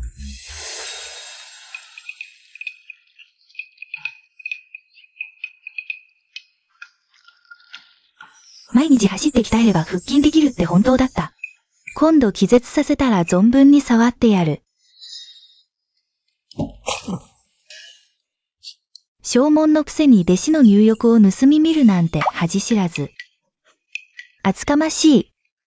正門キアオハイは本当にひどい。何？あの女が正門を布告？こっちが狙われてるのが問題だろ。すまん。ただ毎日走って鍛えた。腹筋がどんな形か気になってな。冗談だよ。ワンウみたいに暇じゃない。つまりこの2年何も教えてないのか。そうだよ、5回ウェンバオ。ズーチンはもう連期5品だし。あいつは6品の頂点だ。俺だけが足踏み状態。もうつむじ病院で血を恵んでもらうのも恥ずかしい。おかみさんが毎日、食べ物を届けてくれなかったら、飢え死にしてたかも。誰が？またあいつか。不意打ち父には慣れたよ。キアオリンジャーの前で貧乏をアピールするな。2年間の薬浴と不意打ち訓練で。お前は生まれ変わったんだ。自分で信じてるの。余計なことはいい。基礎はできてる。今日は、無双剣骨を正式に教える。本当？嘘だ。何百回も聞かされたけど、一度も教えてくれない。7日後の聖雲坊修行に各方から弟子が参加する。無双峰も人数を揃えないと。この2年、修行の機会はたくさんあった。お前は一度も真剣に取り組まなかった。しょうがない。正門がお達しだ。もう外に出さないと、神殿弟子の補助を。停止するぞ。師父様、弟子の礼を。こいつは本当に柔軟な奴だ。みんな俺のことを不真面目だと言うけど、今度こそ。お前は無双峰のためにしっかりと面目を施してくれ。空霊魂の最大の修行難題は自然と親しすぎること。わざわざ修行しなくても霊気は自然と体に入ってくる。だが同時に霊気も自然と流出してしまう。まるでロートのようだ。そう、俺の無双剣骨は線のようなもの。この穴を塞ぎ、霊気の流出を防ぐ。よし、どうやって鍛える？殴られる。マジでやるのかい？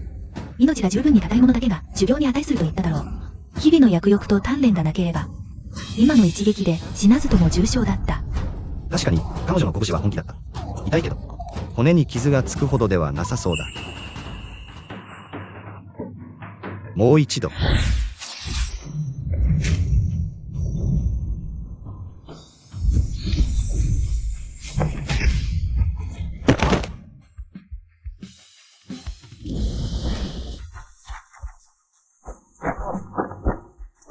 覚えておけ、無双剣骨は体術。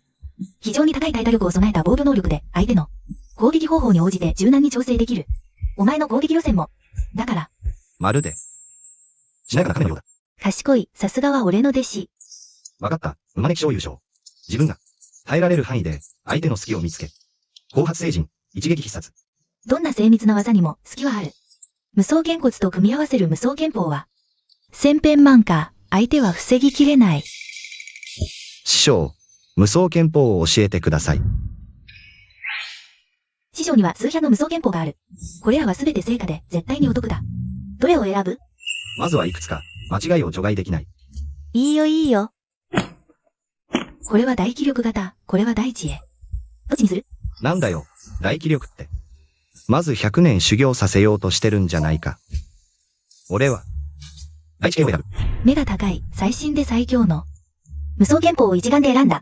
今、攻防と剣法は揃った。あとは練習相手だけだ。練習相手。殴ってくれる人がいないと練習できない。師匠はこんなに可愛くて賢いから、喧嘩なんて。全然得意じゃないんだよ。だから強い相手を探して。凶暴な性格の人があなたの練習相手に来る。誰に向かって言ってるんだ、お前ら。おかみさん、どうか助けてください。私は進歩したいんです。消えろ。この2年間、お前のする料理はまずい。少しも悔しくない。こんな小さな棒も助けてくれないなんて。誰の料理がまずいって言った？お前だよ。死ね。また戻ってくるぞ。これ以上お前に料理を作らせない。霊剣派はひどすぎる。私たちを都門から追い出した。近くの三流宗派を紹介すると約束したのに。宿屋で苦力として働かせ、もう2年も経つ。まだ何の成果も出せず、どうして故郷に顔向けできようか。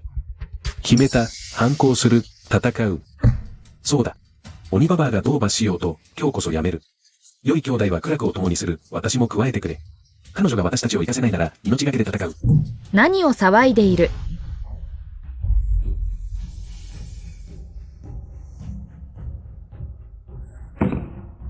誰が言う？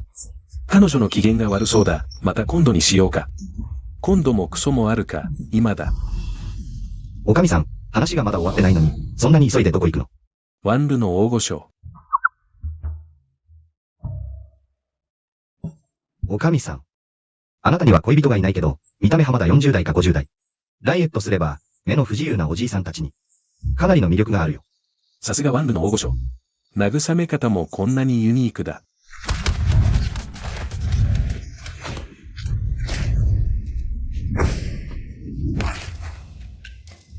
どうしてもおじいさんを誘惑できなければ、キュウリやナスでも。いいんじゃない。ワンル。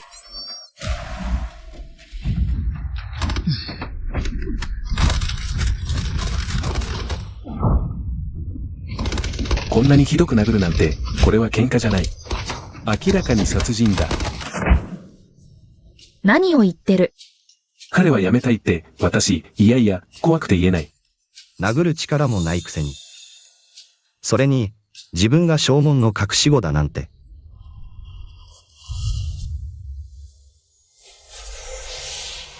ワンルは嘘をつかなかった。一日中殴られて。なんと1時間も経たずに回復し、痛くないどころか。言いようのない快感さえある。ワンルがくれた無双総ボツタンと組み合わせて、全身の筋骨がどんどん強くなっているのがはっきり感じられる。体内の霊気も急速に集まっている。唯一心配なのは、これで M 属性にならないかだ。もう気にしない。修行まであと7日、一刻も無駄にできない。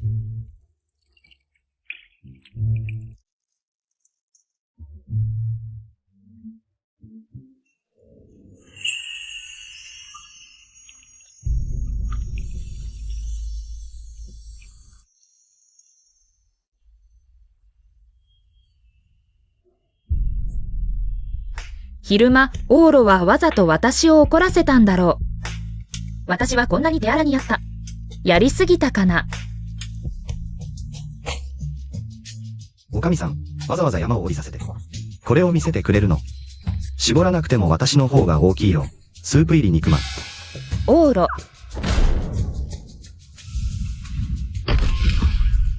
おかみさん、おやすみなさい。また明日。大抵、半年ぶりだね。まさか君の修行が。電気5品まで突破したとは、多くの内間弟子よりも。すごいね。大したことないよ。聞いたよ。OK も今回の修行に参加するって。一緒じゃないの。OK は神殿でしたから。門期の制約を受けないし、表病法で修行する必要もない。そういえば、私も彼に会ってない期間がある。彼の修行の様子が気になる。そうだ、この二人は。だけ心よ。私はオン数えてみれば。私たちは同じ年に入門したんだ。ただ、ウニコウミと同じように、共に配属された今回の修行。恩報5回、よろしくお願いします。いいよ、各方の修行に友も参加するなんて、本当に。勇気があるね、主こと。そんなこと言うな、二人の姉妹、怒った。小太りが怒った、どう、英雄休尾するつもり？恩報、今回の修行は普通じゃない。前回みたいに、妖獣に追われないようにね。あなた。久しぶりだね。二人の口は相変わらずだな。王さん、来ないと思ってたよ。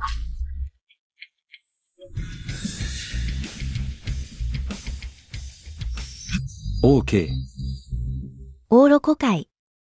来ないと思ってたよ。どこからの音楽？豚ウサギだ。低級霊獣。攻撃手段は何もない。いろんな音楽を出せる。唯一の用途、ペット。見て、二人の友ンシ妹の方が詳しい。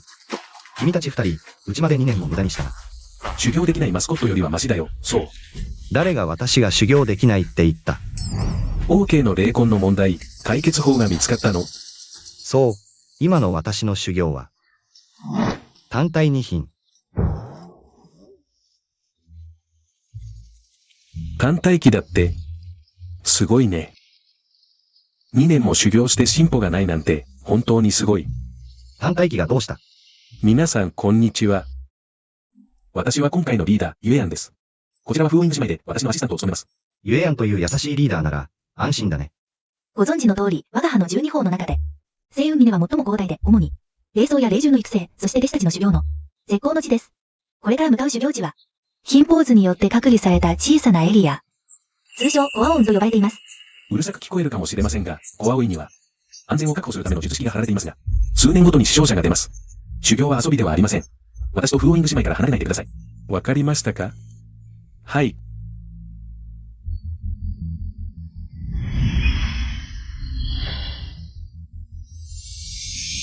これが霊峰金ポーズか。田舎者め、初めての修行で金ポーズも知らないのか。ズアに、彼は神殿弟子なんだから。少しは面子を立ててやれよ。いつもの通り、教会順に伝送門に入ってくれ。人の話が聞こえないのか。教会が高いものからだ。大概唯一の神殿弟子として、みんなの安全を考え、先方を務めるのは、当然私の役目だ。待ってるよ。お前。キアオハイシアネ。これでも注意しないんですか？彼は神殿ですよ。私はフーオイング姉妹です。彼をキアオハイと呼ぶんです。私も困ってるんですよ。時間がありません。急いでついてきてください。焦るな、修行はまだ始まったばかりだ。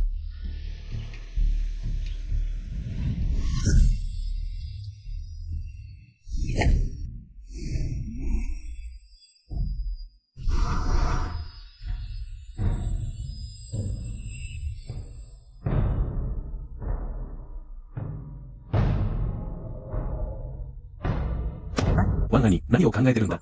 ここに来た瞬間から、嫌な予感がする。今回の修行は、うまくいかない気がする。小人に気をつけた方がいい。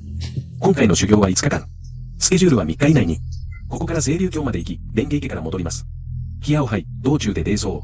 とってもいいですか？もし採取技術があって、無駄にしないなら構いません。ただし、条件があります。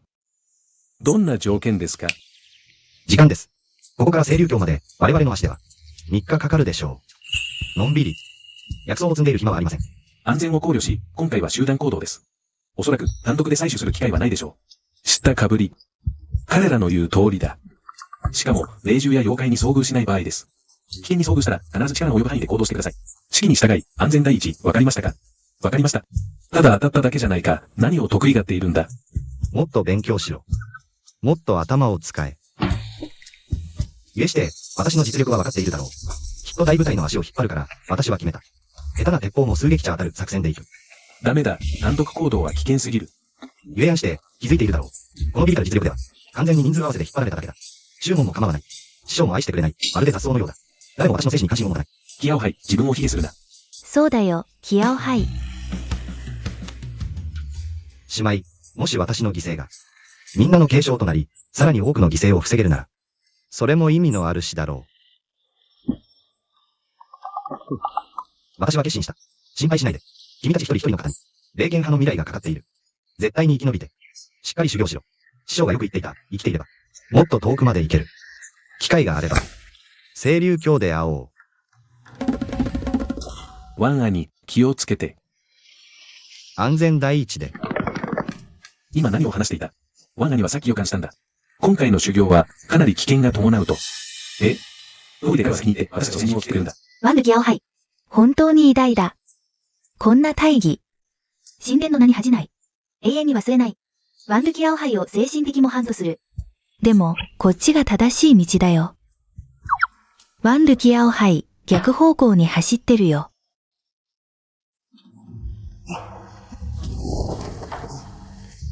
振り切った。2年間の長距離走を続けてきた。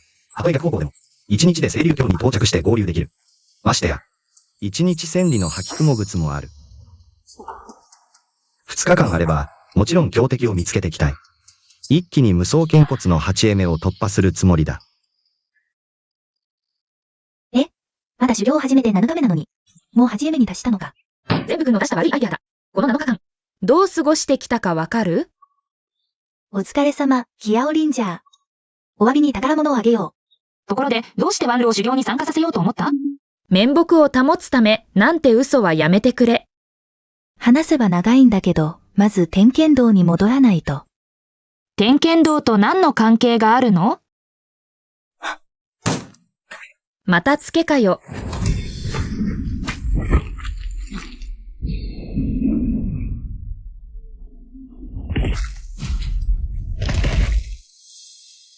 これが、二品幼獣の実力か。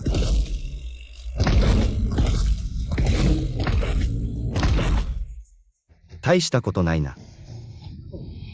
かゆいぐらいだ。俺の相手になれるか。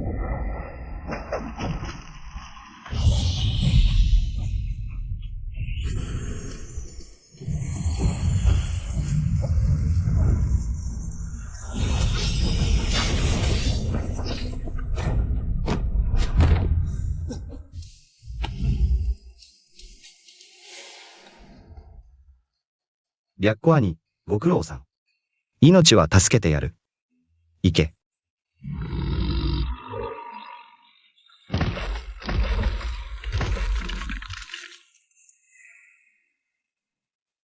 やっぱり新入りだな。6品の資金でさえ持ちこたえられない。長時間の走行。修行の意義は体の限界を超えること。潜在能力を引き出すことだ。2日間休まずに走り続けて、ゴールができた。彼は友弟子じゃなかったか。まだ持ちこたえられるなんて。まずい。2品幼獣の赤エントラだ。全員警戒。霊気を早く放出すると標的に気づかれるだけだ。やはり実践経験が足りないな。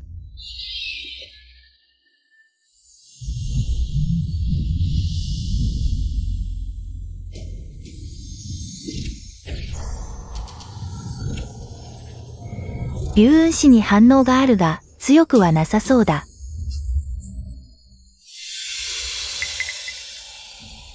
二人の姉妹、俺の後ろにいて。みんな来たのか。オーケー、大陸公に。なんだ、お前か。どうして俺たちより早いんだ？下手な鉄砲も数撃ちゃ当たるさ。これはさっき積んだのの果実だ。みんなで食べて。これ、全部。大陸、話題をそらすな。お前は反対方向に走ってたはずだ。どうやって俺たちの前に来たんだ？そう、俺たちは2日間休まずに。やっとここまで来たんだ。お前が俺たちより早いわけがない。絶対にズルしてる。ああ、問題ある。見ろ。見ろよ。自分で認めたぞ。で、そんなに堂々と。忘れたのか。俺には霊凰のリグモグズがある。あの時、お前たちは羨ましがってた。長い間だぞ。誰が羨ましがってたんだ。あいつは神殿弟子だ。誰があいつを止める権利がある。今はどうやって赤エントラを防ぐかだ。竹ゴミの言う通りだ。赤炎虎は2品霊獣だ。竹ゴミと力を合わせても、やっと対処できる程度。もしに3頭の霊獣が来たら、危ない。心配するな。この赤エントラはもう俺が、別の場所に引きつけた。リグモグツ。なるほど、それでか。リグモグツの速さは剣飛行よりも速いんだ。赤虎を振り切るのは簡単だ。どうりで道中が順調だったわけだ。どうやらワンルキアオハイが、先に行って我々を守ってくれていたんだな。ぼーっとしてないで、果実を食べて。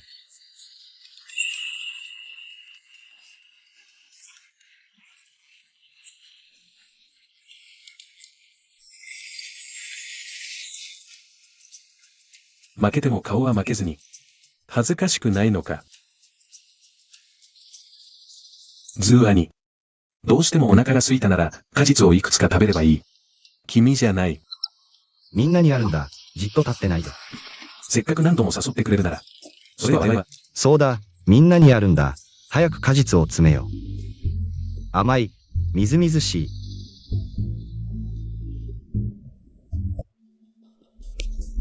どこに野生の果実があるんだ。ワンルを信じるんじゃなかった。わざと隊列から離れたんだ。わざとさ、そうだ、ワンルは明らかにただの。単体2品の役立たずなのに、いつも目立ちたがり。彼が善人や英雄気取りでいたいなら、ならば叶えてやろう。やばい、俺らの野生の果実は全部、修行の途中で積んだものなのか。ああ、暇だったし、霊獣には手を出せないから。時間潰しに少し野生の果実を積もうと思ってな。ヒヨハイは現存しすぎだ。これほど多くの種類の野生の果実を正確に見分けられるとは、軍の薬草学のレベルは、きっと高いんだろあ、ウェインシーモード。君の薬草学のレベルはどのくらいなんだ？う。私のレベルは初級工場だ。軍は？私はウェインと大体同じで中級薬草学陛下だ。ハイヤには？上級薬草学工場は入門してわずか2年で一つの学科を上級まで収めるとはすごいな。恥ずかしい話だが、私はみんなより数年早く入門したのに今まで一つも上級がない。ワンルキアオハイ君は専門級。専門級。キアオハイはさすが神殿弟子だな。わずか2年で一つの学科が専門級とは。ヒヤオハイはきっと薬草学が好きなんだな。だからこそこれほど熱心に研究したんだ。いや、そういうわけじゃないんだけど、この2年間、本当につまらなかったんだ。やることがなくて、お風呂に入るか長距離走るかしかなくて、思ったんだ。注文のために少し貢献しようかなって。でも、気づいた。すべての学科でプロ級になっちゃってたんだ。すべての学科でプロ級？マジかよ。ハイギアオハイがすごいと思ってたけど。ワンルギアオハイの方がもっとすごいなんて。ワンガには俺の中では、まさに化け物みたいな存在だよ。いや、俺はただ、静かな優等生でいたいだけなんだ。若様、助けて。まずい、彼らが危ない。ワンゾングはずっと君と距離を置きたがってた。この叫び声を聞くと、多分何かあったんだろう。行こう、見に行こう。最初の入門試練でもう少しで望月祭に落とされるところだった。さっき周りをよく観察したけど、ここはまさに望月祭の縄張りだ。まさかそれを引き出そうとしてるんじゃないだろうな。ワンルのことは分かってる。彼は絶対に目立つチャンスを逃さない。もう少し頑張れ。やるしかない。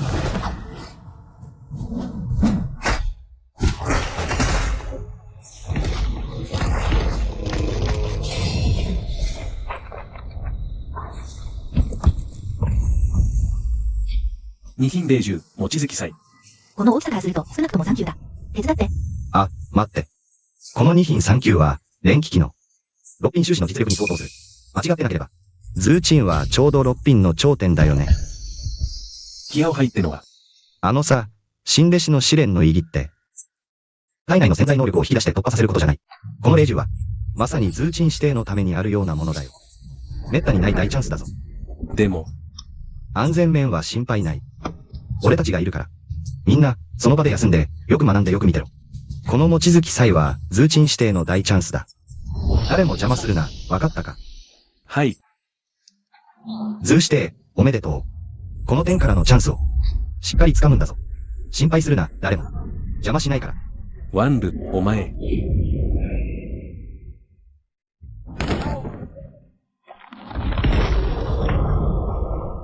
早くなんとかしてよ。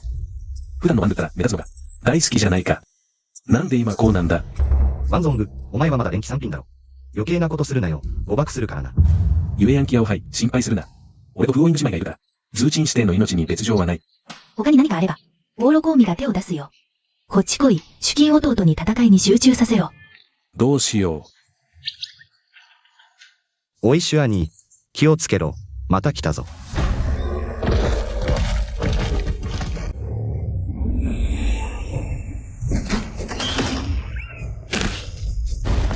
反応も鈍い。体力もない。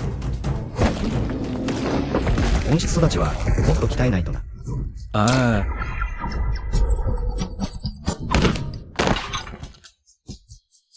この望月祭は、防御力が極めて高く、廊下は鉄骨だ。主代はこんなことも知らないのか。どうやら。勉強しない落ちこぼれだな。往路。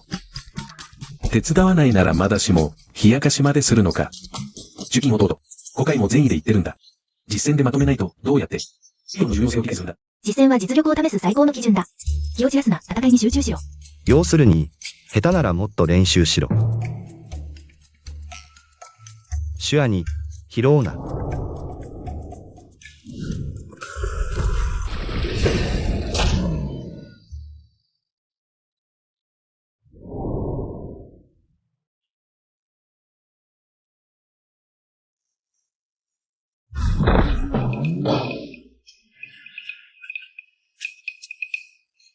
拾うなって言ったのに聞かないな。OK、負けを認めればいいだろ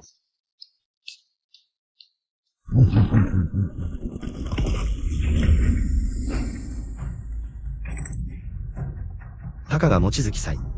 任せろ。う。ダメだ、君は単体社会だ。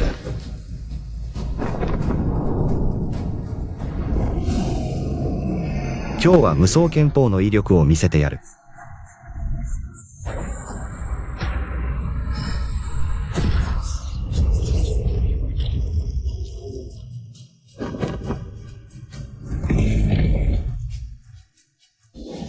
このオールは本当にケチだな。適当に竹を折って。武器にしている。本物の剣なら。戦いはとっくに終わってる。誤解は本当に。反対教なのか。力と敏捷性は我々をはるかに超えている。これが神殿の実力か。だけだい、このコアオーンの霊獣は、自由に殺していいのか。何か規定はある。特にない。じゃあ、自由に殺していいんだな。口が達者だな。望月ほだ、OK気をつけろ。まずい、急いで防御しろ。このレベルの望月砲ならこんなに離れていても、我々も油断できない。オーロゴーミは単体2品だ。こんな近くにいて、まさか。古海は反応してない。どうやら。衝撃で心神喪失し、完全に呆然としてるな。この不意打ちで、八重肩骨を突破できた。体の強度がまた一段階上がった気がする。これが君の奥の手か。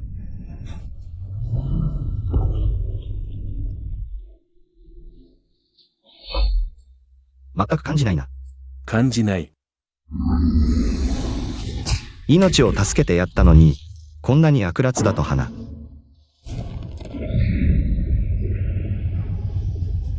うるさい。黙れ。見て、この霊獣、王家を恐れてるみたいだ。最強の技も王家には効かない。本能で、もう恐怖を感じてる。用はない。帰れ。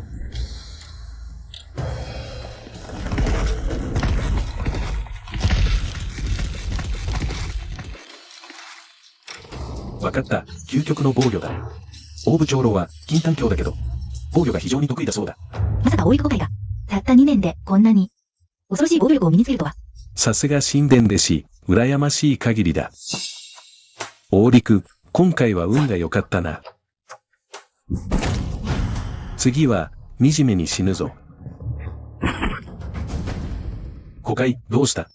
ああ、大丈夫。さっきのバカ牛に吠えられて、ちょっとぼーっとしてただけ。大丈夫か、デデシ。大丈夫。古海、君が言ってた。不吉な予感、多分正しかった。今回の修行は、確かに怪しい。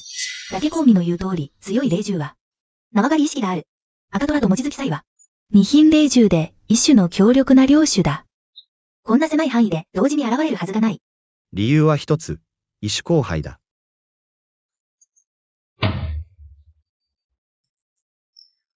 冗談だよ。そんなに真面目に考えるなよ。修行は遊びじゃない。こんな小さな困難は、古海にとっては何でもない。もしチーム全体に起こったら、みんなの安全を考えて、今回の修行は早めに終了する。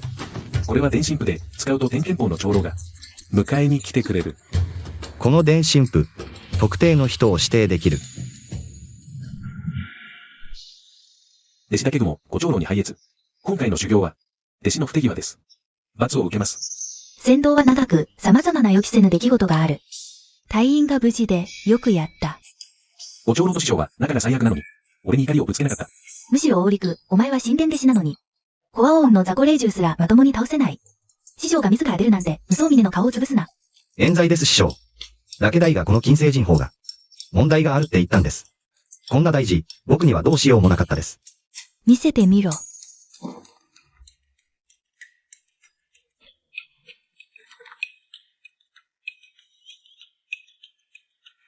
品ポーズが老朽化して、確かに小さな問題がある。これは本来、七弟の仕事だが、天剣道の長老として私にも責任と義務がある。力を尽くす。後でみんなを四章峰に一斉に転送する。表情法に戻らないのか。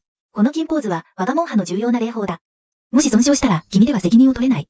だから、私とワンルが直接調査に行く。ついでに人法の修復の道を直接伝授する。ご長老、ありがとうございます。言ってよい。3時間後、表業法に戻って報告せよ。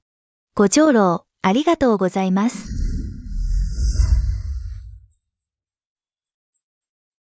みんな、言ったよ。千女さん、もう演技はいいよ。まさか、あの人たち本当に信じるとはね。ゆえやん指定のような真面目な人まで騙すなんて。良心は痛まないのか。この金ポーズの中の霊剤と宝物は、全部このワンウのものだ。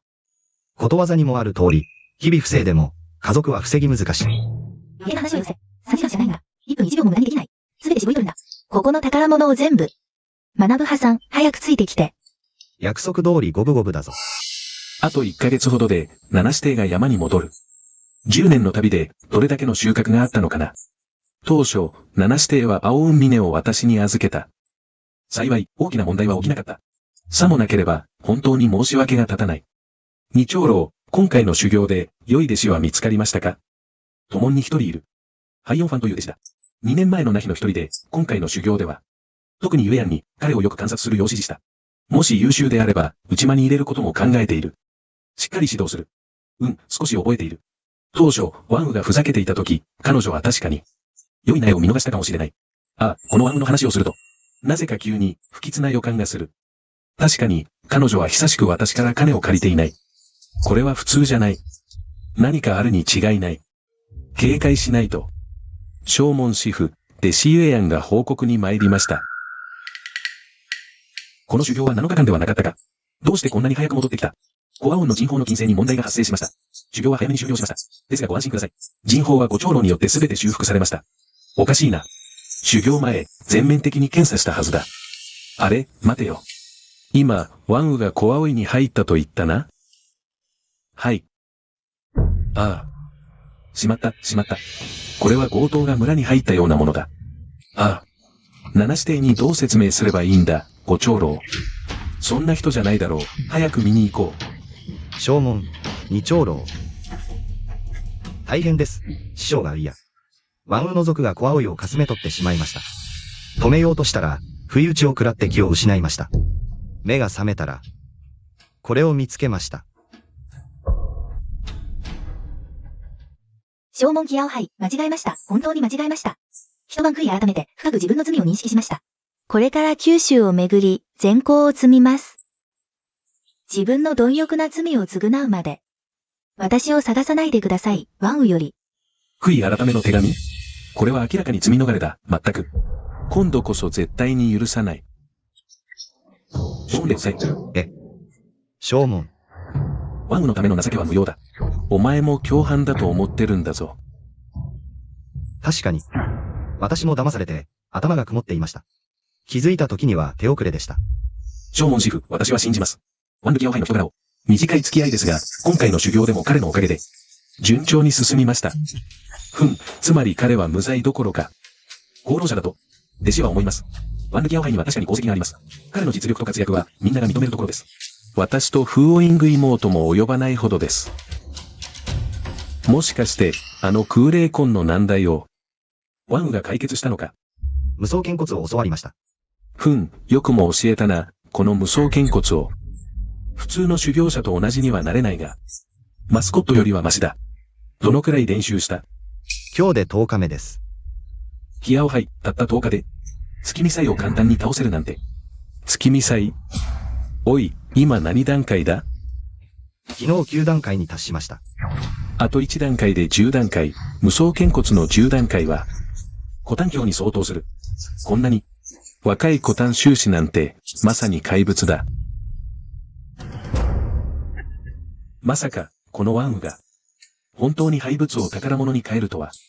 ああ、そんな教会とかどうでもいいよ。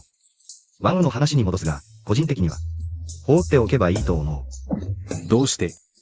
管理もできないし、注文に連れ帰っても頭痛の種だ。流罪に処すのがいいだろう。なるほど、一理ある。まったく、自分の弟子の補助金まで横取りするような人間だ。そんな奴が飲み込んだものを吐き出すと思うか。だが、無双峰はこの件を最後まで責任を取る必要がある。二長老、無双峰は私ワンウに任せてくれ。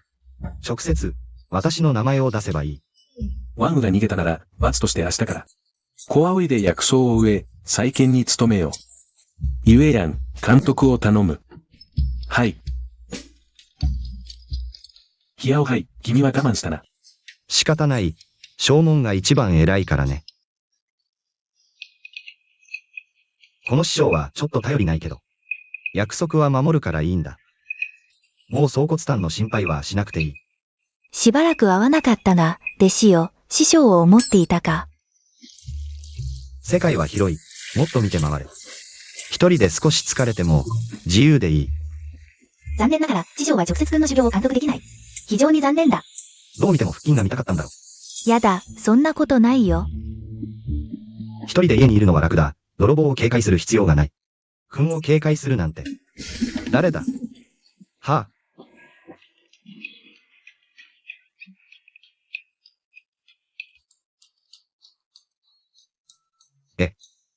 今回は無料だが、次に覗き見したら、霊石を取るぞ。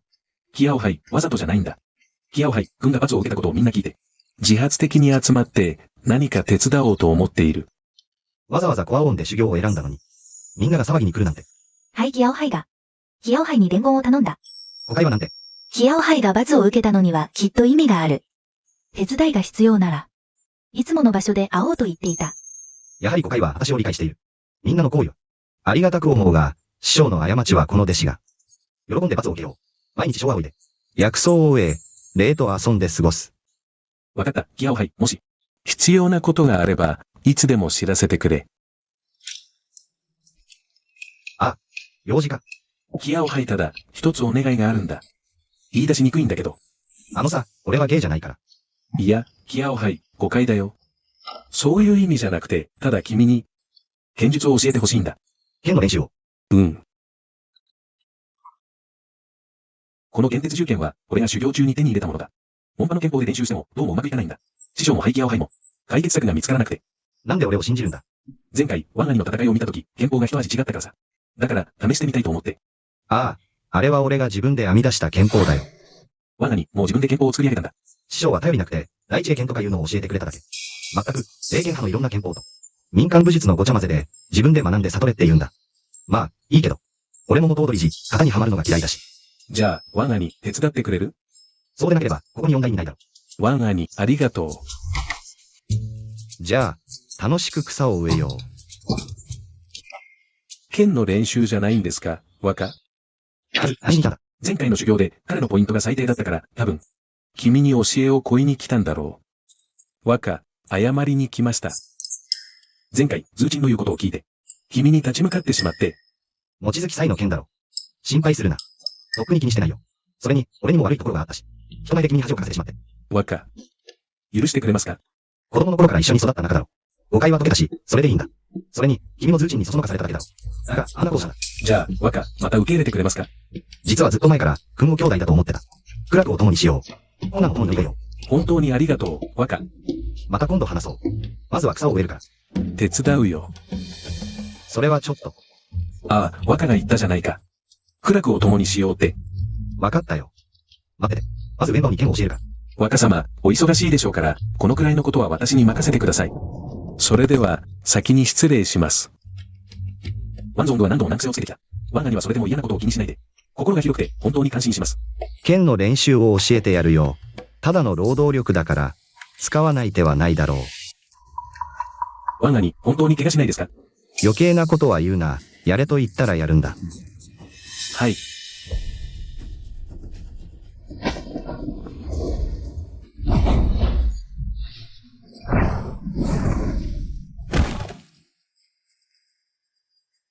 剣はいい剣だ。残念なことに、間違った主人についた。君は、ダイエットできないのか？まさか、デブが、剣の達人になれると思ってるんじゃないだろうな。デブ野郎。誤解しないで、罵っているわけじゃない。ただ、客観的事実を述べているだけだ。よし、もう一度。剣すら持ち上げられないのに、自分が役立たずじゃないと言えるのか。ワンガに、剣の練習なら練習でいいのになぜ人を傷つけるようなことを言うんですか？すまないが、デブに対しては、丁寧にはしていられないんだ。おい、君は、実の子なのか？父親はどうして君を畜生のように育てたんだ？ひどすぎる。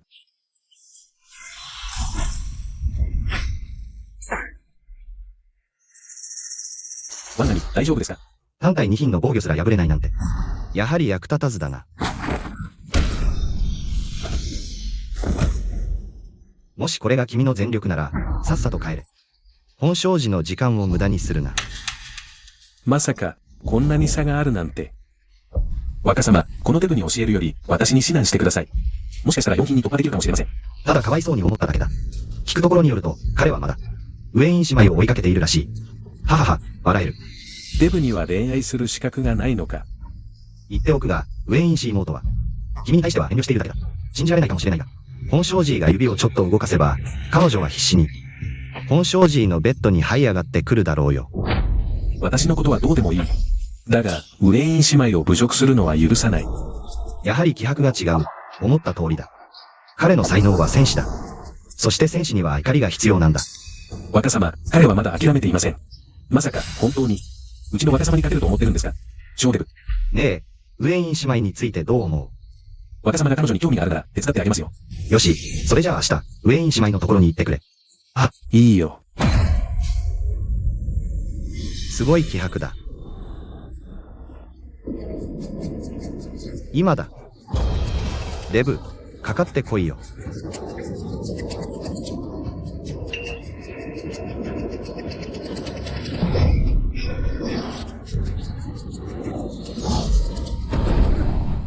無双剣骨ですら本能で避ける。この一撃の力。同じ境遇なのに、どうしてこんなに強い？逃げるなよ。デブ、ワンゾングにも勝てないくせに。俺に挑む。靴を磨く資格もねえよ。俺に関係あるかよ。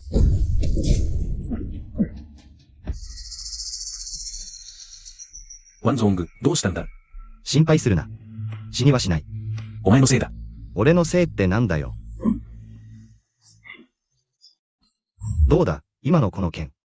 使いやすくなっただろ。わかった、師匠が言ってた。喜怒哀楽も修行の一部だ。だから俺の潜在能力は怒りで引き出される。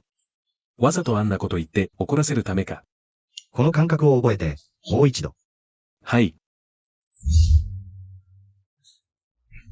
でも気づいた、ワン兄の深い思いやり。ワン兄には感謝しかない。全然怒れない。大したことない。実はウェイン姉妹。もう試した。なかなか良かった。ワンル、死ね。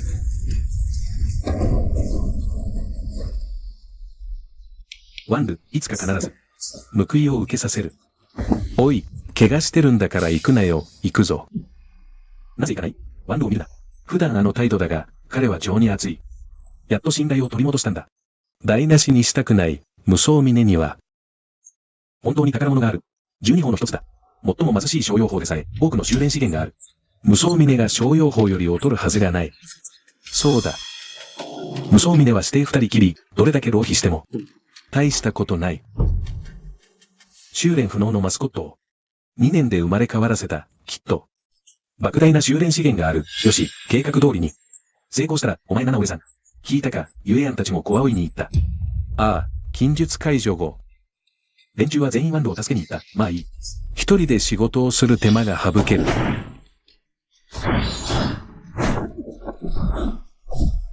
さすがオーロコ会だ。わずか半月で文法弟を生まれ変わらせた。今の文法弟の一撃の威力は、私もまともに受けられない。オーロ5回。余裕たっぷりだ言った通りデブはみんな。潜在格だ文法講義の人側は、誠実で真面目しかもこんなに勤勉。本当に考えてもいいよ姉からかわないで。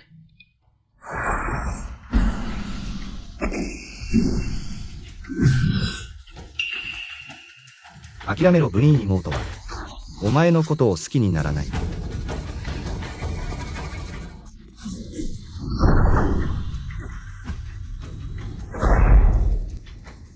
このショーデブ本当に無限の可能性だ。半月のスパーリングで。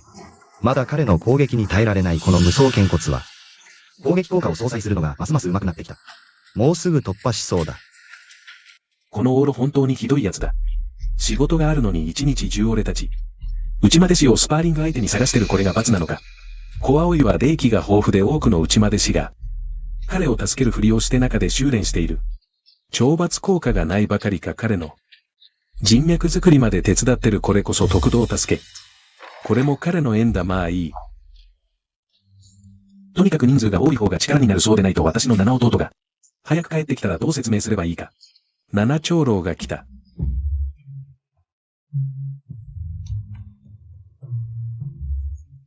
七帝将門の二個会。三個会。帰ってきた。どうして三人だけ他の長老は他のみんなは。下山して用事をしているカウンが自ら。歓迎会の準備をしている。旧妹ご丁寧に。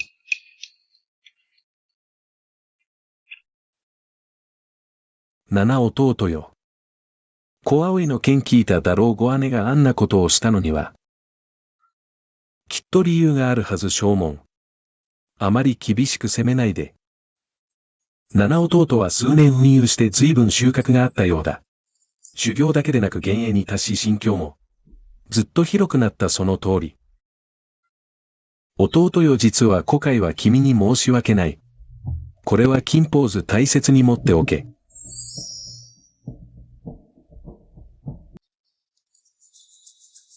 この少年はオーロ。オーブが2年前に弟子にしたばかり。彼がオーロか。会ってもいいか。七長老が私に会いたいって。うん。長門と長老たちはみんな、天剣道で軍を待っている。逃げられるのを恐れて、数人の気合を配に、厳しく山門を守らせているそうだ。コアオンの霊装や霊薬は、七長老が数十年かけて心血を注いで育てたものだと聞いている。今、正しい当事者が戻ってきた。正式な審判を下すつもりじゃないだろうな。ああ。このワンは罪を恐れて逃亡し、どんなに大きな過ちを犯しても、この弟子である私が証しかない。若様。私も一緒に参ります。いいよ、無双峰をしっかり守っていてくれそうだ。忘れるな。誰もワンの部屋に入ってはならない。弔問ですがダメだもし誰かが無理やり言おうとしたら、これで私に連絡してくれ。安心してください、若様。命をかけて守ります。天剣道へ行こう。はい。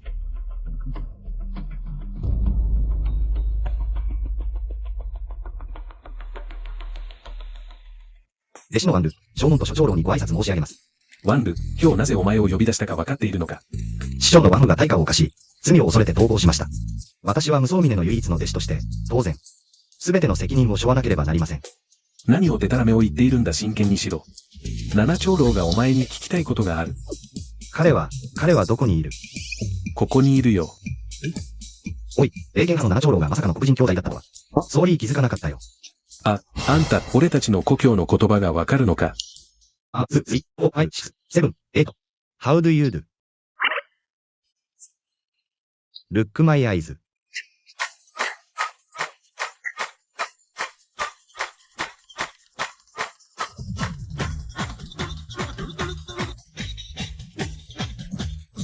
アースリーの飛行機は最高だ。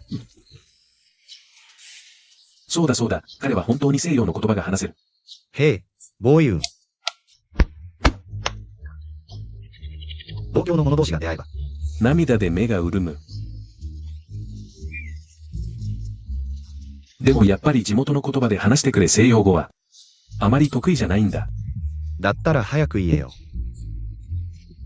ワンル、もう十分だ。七指定は人柄は温厚だが、お前も彼を騙そうと思うな。その通りだ。今日お前を呼び出したのは、まさに、お前とお前の師匠ワンが犯した過ちについて、審判を行うためだ。お前が主犯ではないこと。そして先月、薬草の栽培を勤勉に続けていたことを考慮して、功を補うチャンスをやろう。師匠を裏切れってことか。そんなにきつく言うなよ。喜んで。秘密を抱えて眠れないなら、全部打ち明けた方がいい。気が楽になるからな。実はワンは幼い頃から星雲で、奪った資源を全部持ち去ったわけじゃない。どこに隠した？ワンの性格なら、推測するのは難しくないだろう。嘘みだ。彼女の部屋にある。お前、こんなに隠してたか。なぜ早く言わなかった？俺が師匠を売るような人間に見えるか。それは彼女がお前の口止めにやったんだろう。早く七長老に返せ。返したいけど、この前無双峰で盗難があって。ワンの部屋が着々に荒らされたんだ。俺が隠していた総骨炭も全部盗まれた。長老のものを盗むなんて、霊剣派で。そんなことをするのはワンムだけだろう。実を言うと、今回来たのは正門に。そして各位の長老に公正を求め、賊を捕らえてほしいからです。種に交われば赤くなる。この子は師匠のワンムと同じだ。だから白状したんだ。盗品が全部奪われたからな。そういえば、納得がいく。しかし、無双峰は貧しいことで有名だ。誰がそこで物を盗むんだ？ちょっと見てくる。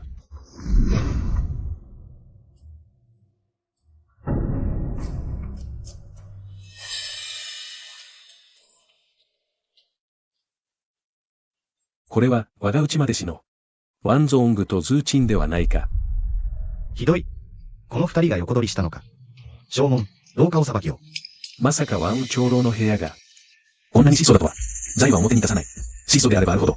何か隠せる気がない。であればワンが、こんなに気にするはずがない。ユキアン長老とファングエイチー長老は、ずっとワンウと仲が悪い。今ワンルは彼らの手に落ちた。ゆっくり探そう。部屋はこんなに小さい。どうせ彼はすぐには戻れない。ワンルよワンル。言っただろう。代償を払わせると。同門の盗難。これでどうやって正門と長老たちに説明するつもりだ？探せ。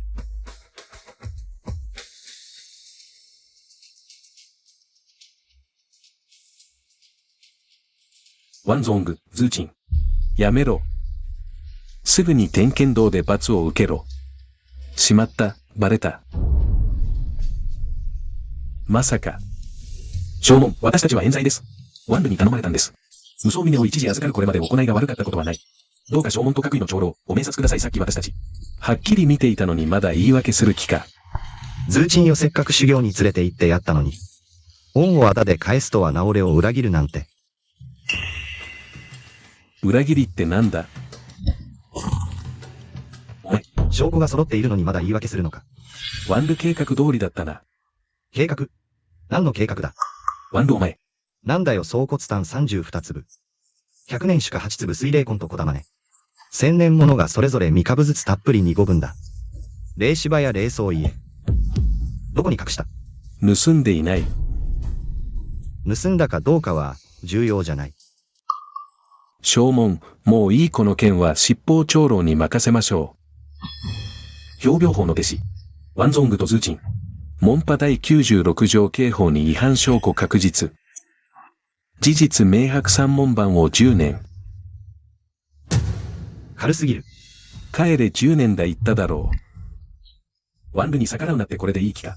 俺まで巻き込まれたクソみたいな計画だ。心配するな、どうせお前たちにチャンスはない。いい年して三門番自業自得だ。救いようがない。お前。ワンル帰るなとにかく。お前は無双峰で唯一の直弟子だ。七指定に説明責任がある。ねえ。正門キアオハイレーソーが盗まれたなら、ワンル指定を責めないで。して。七指定、君はあの小僧のことを知らない。盗まれただって。信じるのかさっきの二人の。弟子は明らかにあいつにはめられた。五子姉の見る目は信じる。ならあの小僧を信じる方がマシだ。私を信じるなら。部屋に来て二人で話そう。そんなに親しく部屋で二人きり。まさか。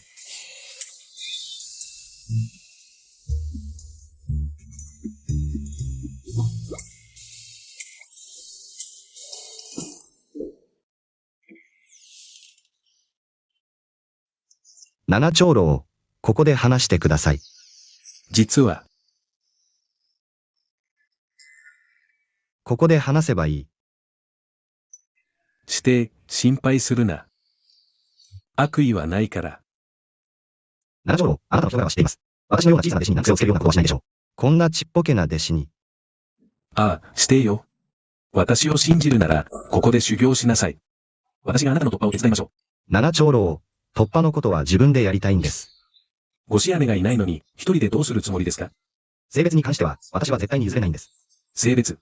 七長老、あなたがいい人だとは分かっています。でも、私はもう心に決めた人がいます。彼女も霊剣派の長老です。同僚同士で、横連合するのはやめましょう。して、やめてください。あなたにそんな気はありません。誓ってください。実は、私は征夷の辺境の村で生まれました。強者に奴隷にされ、私たちの仕事は綿つまみでした。綿つまみも技術のいる仕事で、少しでも失敗すると、無知でガンガン撃たれるんです。一度は無知で死にそうになりました。幸い五子姉が現れて、私を救ってくれました。そして私の一族も解放してくれたんです。だから、彼女があなたを霊剣派に連れてきたんですね。はい。私は征夷で生まれたので、誰もが反対しましたが、五子姉が私を受け入れてくれました。こっそり修行を教えてくれて、最終的に霊剣派の試験に合格させてくれたんです。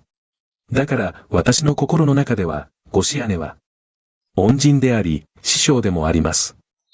どうりで、彼はあなたが私をしてと呼ぶのを黙認していたんですね。五子姉が無双剣骨をあなたに伝授したと聞きました。彼女はあなたをとても重視しているんですね。総骨丹は無双剣骨を修行するための必須の丹薬です。今五子姉がいないので、私が代わりに伝承しましょう。兄弟と呼び合っているんだから、値段の方は少し、安くしてくれませんか？無料で。本当ですか？身内なんだから気にしないで。ただ、縄文や他のギアオハイシ姉たちに知られないようにすればいいんです。安心してください。私の口は固いことで有名です。さっき観測したところ、あなたの修行は壁にぶつかっているようです。すぐに第90を突破するでしょう。第90を突破すれば、コタンを凝結できるようになります。コタン。単体、連気、蓄気、コタン、カナタン、元栄。化身、合体、大乗、神仙。私は現在最も基礎的な単体教です。運動、誤解、欧州たちは、連気教から蓄気教に修練すると寿命が200歳まで伸び、一般人から見ればもう、1000人様だ。コタン教なら寿命は500歳まで伸び、実力は三流。コカド派の将門並みだ。家を出て終戦して2年半。連続で3段階突破し巨炭境に。夢にも思わなかった。古海、俺が突破したことは。頼むぞ。じゃあ今から総骨炭を錬成するよ。これは、練炭炉ある。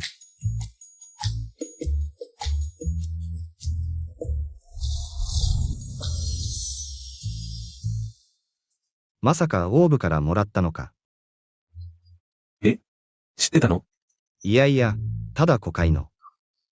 イメージにぴったりだと思って。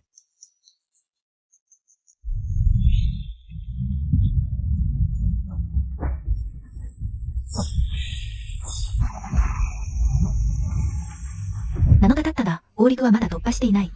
突破に時間がかかるほど。基礎がしっかりしている証拠だ。さすが五子姫が目をかける人物。ここにいたのか。急いで天剣道で会議だ。どうした？何かあったの？オーブのせいだ。聖教専門参加のコカド派を滅ぼしやがって。被害者が我が霊派に抗議に来ている。聖教専門は五大専門の筆頭。万世名の名手でもある。五子姫は彼らにも喧嘩を売るのか。将門も頭を悩ませている。会うのも避けるのも難しい。だから会議で意見を求めるのだ。宗門内なら大陸は無事だ。行こう。数百回挑戦したが全て失敗。いつもあと一歩という感じがする。一体どこが問題なんだ。今回の避難は帰りが読めない。無双げんこつの修練法は特殊だが、わからないことがあれば。以前おすすめなさい。師匠は先に行く。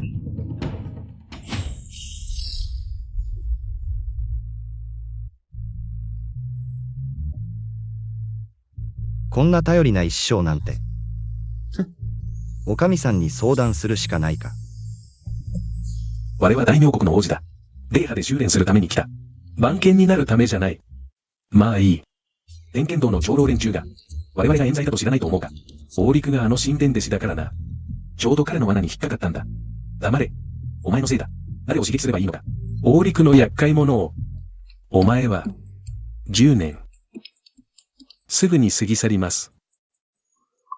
何十年も無駄にできるわけないだろう。こんな飲みたいやつだけ見てろ。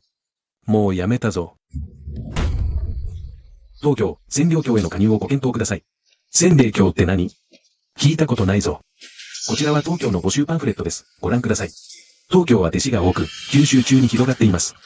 当教に加入すれば、霊魂のない凡人でも、修仙が可能です。霊魂がなくても修仙？ふざけるな。お前。まあまあ、門番の弟子とやり合うなよ。誰に向かって言ってる？俺たちは霊剣派の内間弟子だぞ。お前らのような三流門派の田舎者とは比べ物にならない。門番の内間弟子か、俺より能書汚れてるな。洗礼教に入らないなんて残念だ。何様のつもりだ、霊剣派を侮辱するとは。ワンゾング、何してる、やれ。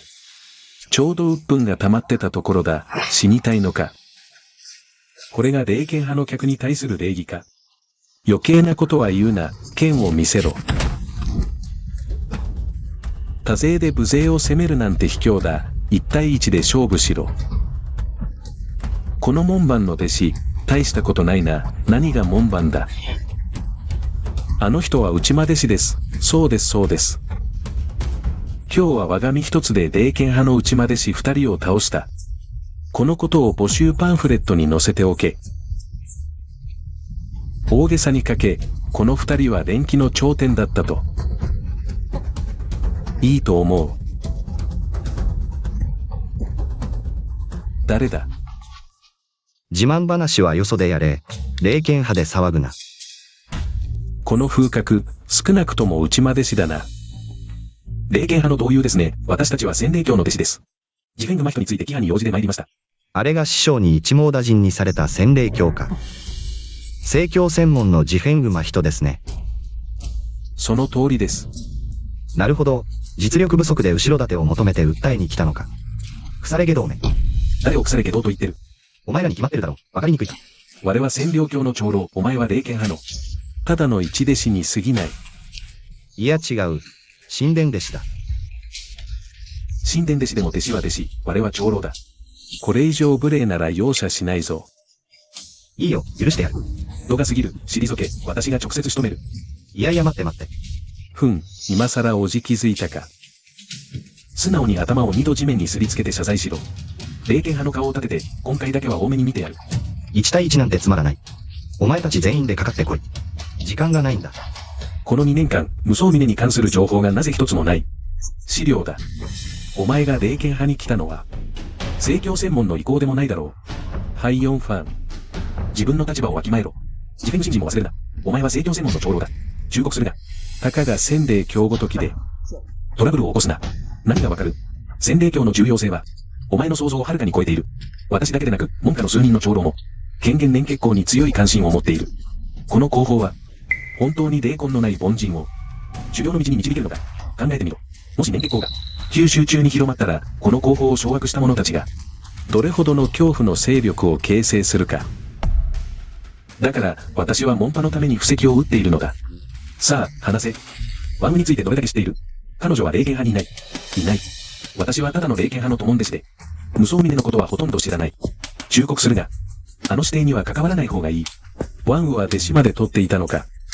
特に、その弟子には近づくな。誤解。どうしてここに？ワンガに山を降りるのか。ああ。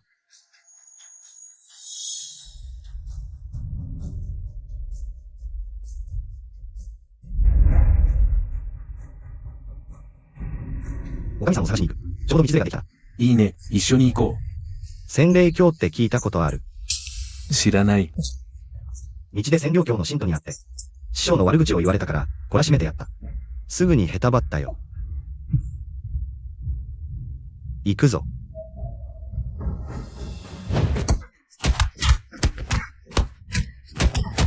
おう。仲間か。全部お前の仕業だな。これからは口の利き方に気をつけろ。ここは霊剣派だ。お前らみたいな雑魚が騒ぐ場所じゃない。仲間を連れて、さっさと失せろ。クズが。誰をクズと呼んだ？いやいや、彼は関係ない。神殿弟子のワンルの仕業だ。王という姓の。あいつか。あなたがジフェングマヒトですね。あいつの住処は知っている。内観の術で体内の微細な変化も感知できる。何が見える？たくさんの道が複雑に入り組んでいる。見えない果て。それは強脈だ。適当に選んで進めばいい。ここには金の柱がたくさんある。高すぎて頂上が見えない。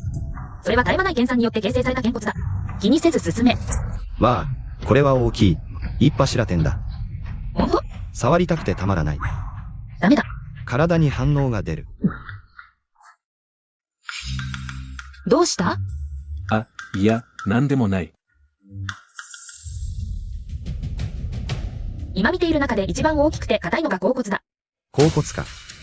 うん、甲骨が完成すれば巨炭になる。我がにはもう巨炭境に達している。まだだ。あと一歩で突破できない。そうでなければおかみさんに頼んだりして。甲骨が完成して初めて巨炭になる。将来の金丹の完成にはこれが基礎となる。生まれるためには。修練を重ねれば金丹は原緑になるはずでは？どうしてますます多くの金丹が？これが無双剣骨の特性だ。無双鋼は第11へから毎1へ。金丹が一つ生まれる。ではワングの無双鋼は108へまで練っている。つまり彼女は98個の金丹も持っている。違う。無双鋼はワングによって何度も改良されている。改良後のアップグレードごとに金丹が一つ生まれる。改良後の重数は再計算される。生まれた金丹は消えない。ということは、そうだ。ワングの金丹の数は君たちの想像をはるかに超える。九州一の金丹と呼ばれるのも当然だ。まあ、金丹が多いほど強くなる。このまま修練を続ければ、いずれ天を逆らうだろう。実力がなければ彼女はどうして元栄や化身教の前で威張れる？しかもこの金丹はもともと簡単に練れるものではない。例えば君の今の状況。では、どう解決する？修士が大境を突破するにはこう渡る必要がある。無双剣骨の修練方法は、わかるだろう。殴られること。おかみ、準備はできたわ。存分に私をいじめて。普段のじゃれ合いの訓練なら問題ないけど、壁を突破するには実践が必要なの。潜在能力を引き出し、限界を超えるために。どうしよう。長老たちに挑むわけにもいかないし。実はね、ちょうど良い人選がいるんだけど。ワンさん、勇気あるかな？誰？ご長老が戻ってきたらしい。制御専門が直接訪ねてきた。ご長老の今回の騒動、かなり深刻らしい。師匠と三長老はよく、正門の前でご長老を断念してた。こんな事件がまた起これば、彼女の長老の座は危ういわ。ご長老、一体どんなトラブルを起こしたの？聞いたところによると、民衆を苦しめる邪教組織を壊滅させたらしい。でたらめを、ぶつぞ。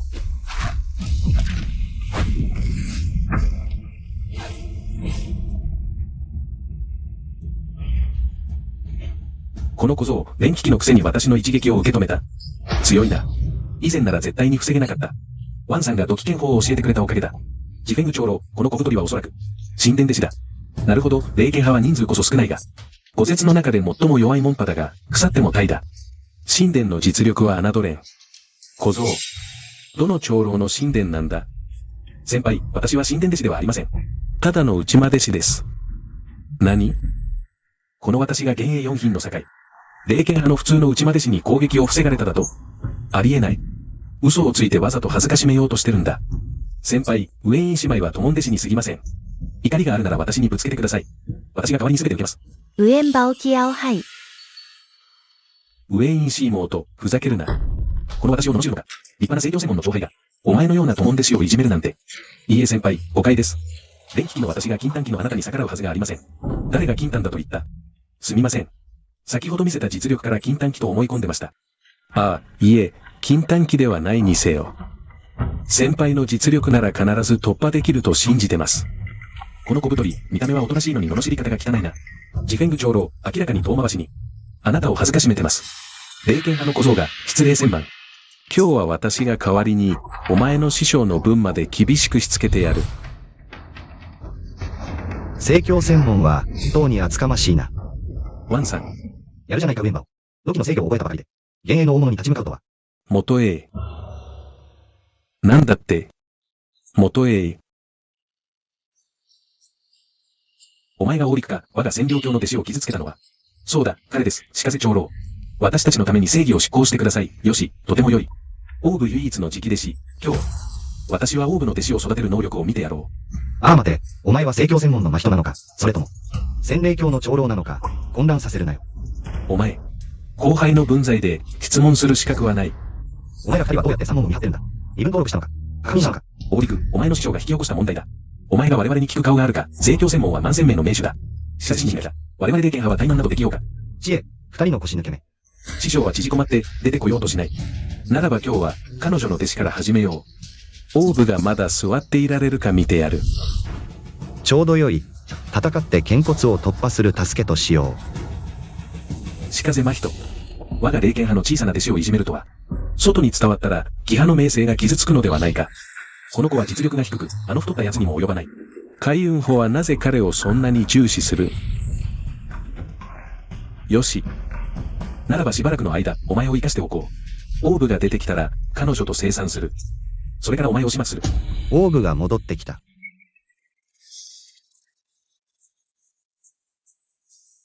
だいたいこんな感じだ。千両教は官運連結構で地元の民衆を苦しめた。そして私は天の道を代行し、剣を手に雑魚から。彼らの教師まで切り込んだ。結果彼らの教師は、やはり役立たずで、すぐに震え上がった。もういい。こんな些細な詳細は話すな。三郎、これは。結果はどうだった？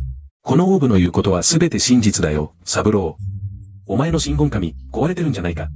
彼女の口から真実が出るわけないだろう。やはり、人の心の偏見は山のようだ。では聞くが、免血口を奪ったのはお前か？私はお前らにとってそんな人間だったのか？ちょっと待て、お前は彼らが民衆と朝廷を苦しめたと言ったが。では、その汚い金はどこへ行った？少しはプライバシーを残してやれよ。ああ、道理で彼らが殺到してくるわけだ。あなたはもう全部持って行っちゃったじゃない。財宝も広報も方法も全部あなたに奪われたんでしょう。とにかく、大部長老が天の道を代行したのは事実だ。なら我々霊剣派は支持すべきだ。腰姉を認める。人として、ご長老は性格が悪いが、大義名分の前では正義に立つと信じている。同意する。あなたたちは？はい、同意します。私も同意します。各位長老の信頼、感謝します。特にこの二人の小海さん、年がいもなく。両親に背いて話すなんて大変でしたね。さて、あのしかぜ新人を呼んでこい。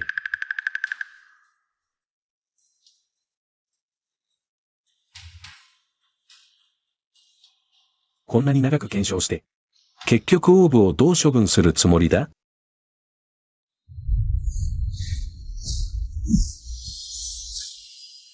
試験では、オーブ長老に過失はない。処分しない。こんなものが真に受けられるか、ただ彼女の。一方的な言い分だ、あなたも同じじゃないか、一方的な言い分。オーブ長老が占領教を誹謗中傷したというが、確たる証拠があるのか。我が正教専門が行動するのに、自称が必要か。万戦命名種の看板が最高の証拠だ、どうだ。あなたたちはこんなにオーブをかばうのか。我が正教専門と敵対するつもりか。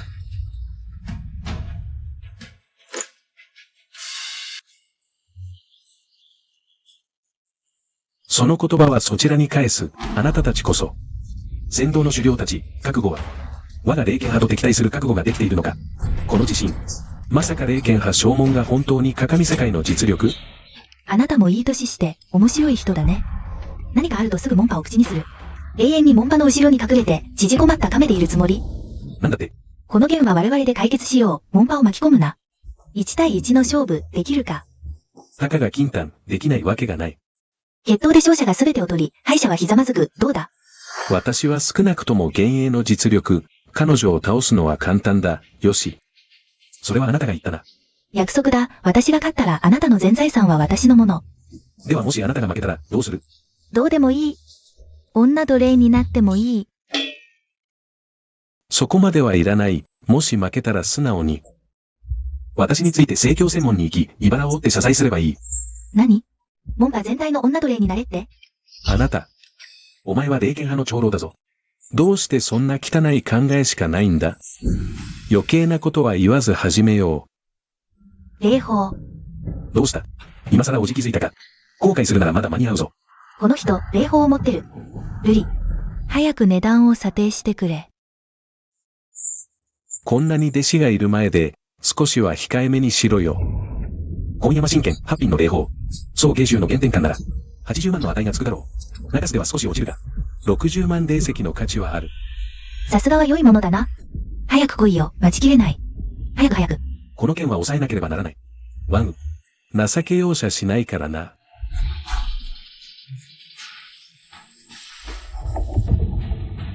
砲術バリア、元 A レベルの戦い。簡単に周りに波及する。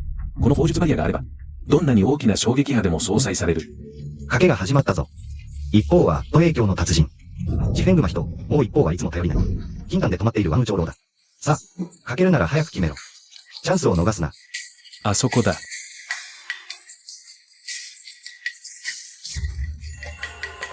この指定、本当に我が霊剣派の恥だ。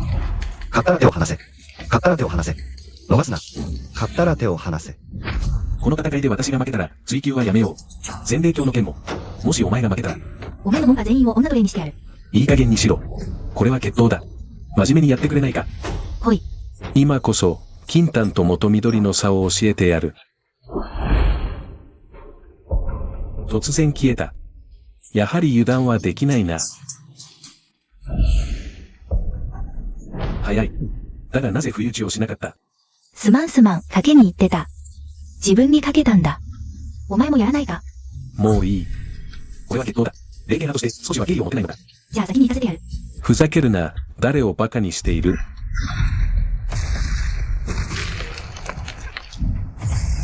ジフェング新人は純粋な土葬の霊魂。そしてこの根山剣も土葬の霊峰。両者は相性が良く、砲術を発動するとき、より自在に使える。やはりな、男は年を取るとダメになる。ジフェング君、お前の石中。もっと強くできないの？クソが、これだけじゃないぞ。黄金の剣。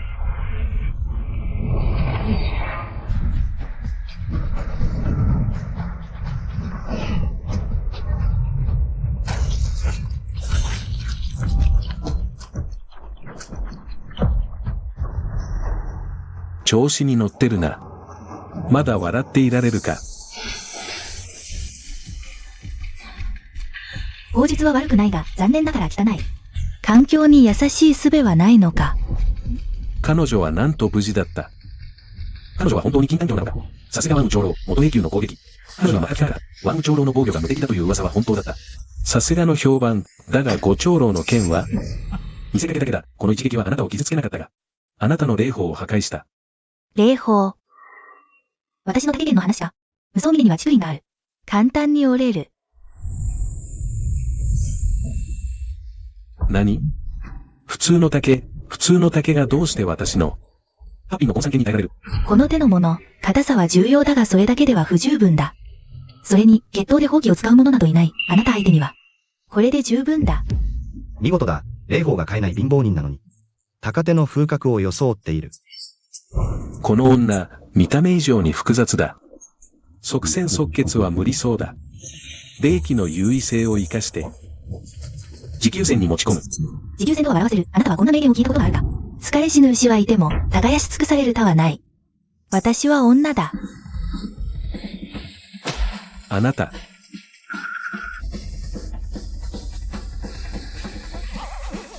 ウエンバオキヤオハイ。五長老が言った牛や田の意味は？私もよくわからない。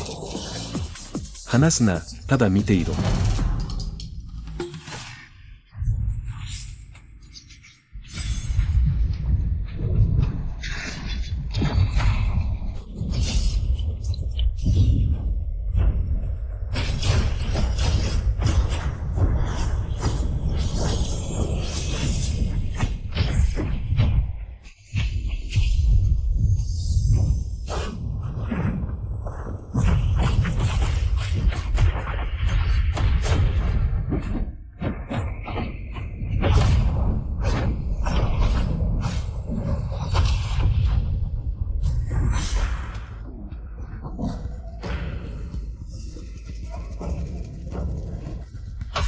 こんなことがあり得るか。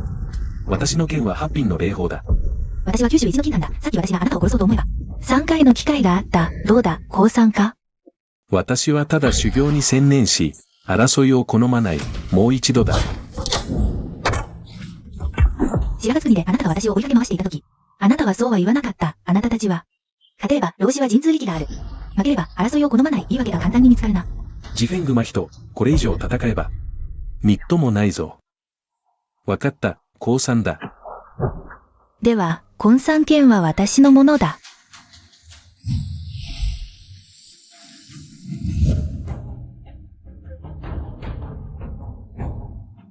負けたのは私の技量不足だ。だが、権限年結構は魔法などではない。普通の人でも修行に踏み込める奇跡だ。いくら勝った？どう分ける3分だ。7割はちょっと恥ずかしいです。私の話、聞いてる？気にしないで、失敗談を存分に語って。霊剣派は相手を尊重できないの？凡人修戦なんて、そもそも間違いだ。霊魂も素質もないのに、無理に修行したって。他の修士の奴隷になるだけ。宗派の争いなんかあったら、真っ先に駆り出される駒だ。意味ある？でも、誰もが調整を求める権利はあるでしょ。年がいもなく、幼児っていうか、バカっていうか、修戦会どころか、この世界に、公平なんてものはない。実験が成功すれば、権限年結構は、新たな道を開く。修戦会全体が、革命を起こし、誰もが修戦できるようになる。何が悪い？革命？その寿命を削る神宮で。我が霊剣派の長老は、皆、お前より境界が上だ。誰を選んでも、お前を叩きのめせる。信じる？年結構なんて、寿命を代償にした。無理やりな成長でしかない。誰もが近道をしたい。でも、もし近道が、そんなに簡単なら、お前がワンに負けるはずないだろう。誰もが、寿命で修理を買ったら、実力はともかく。この世はどうなると思う？これが魔法でなくてなんだ？どうやら納得してないようだな。まあいい。お前の選択だ。俺には関係ない。だが、これ以上人を騙すなら、また懲らしめるぞ。お前ら何様のつもりだ？身分も地位も。我が聖教専門こそ終戦の正当だ。いい加減にしろ。負けは負けだ。次に強くなってから来い。その時はお前の言葉が正義だ。小僧が俺に指図する資格はない。救いようがない。行こう。師匠として最近の修行の成果を見せてみろ。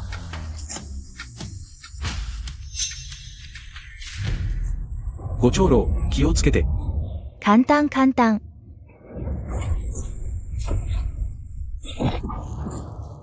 ワンル。まずい、ワンル。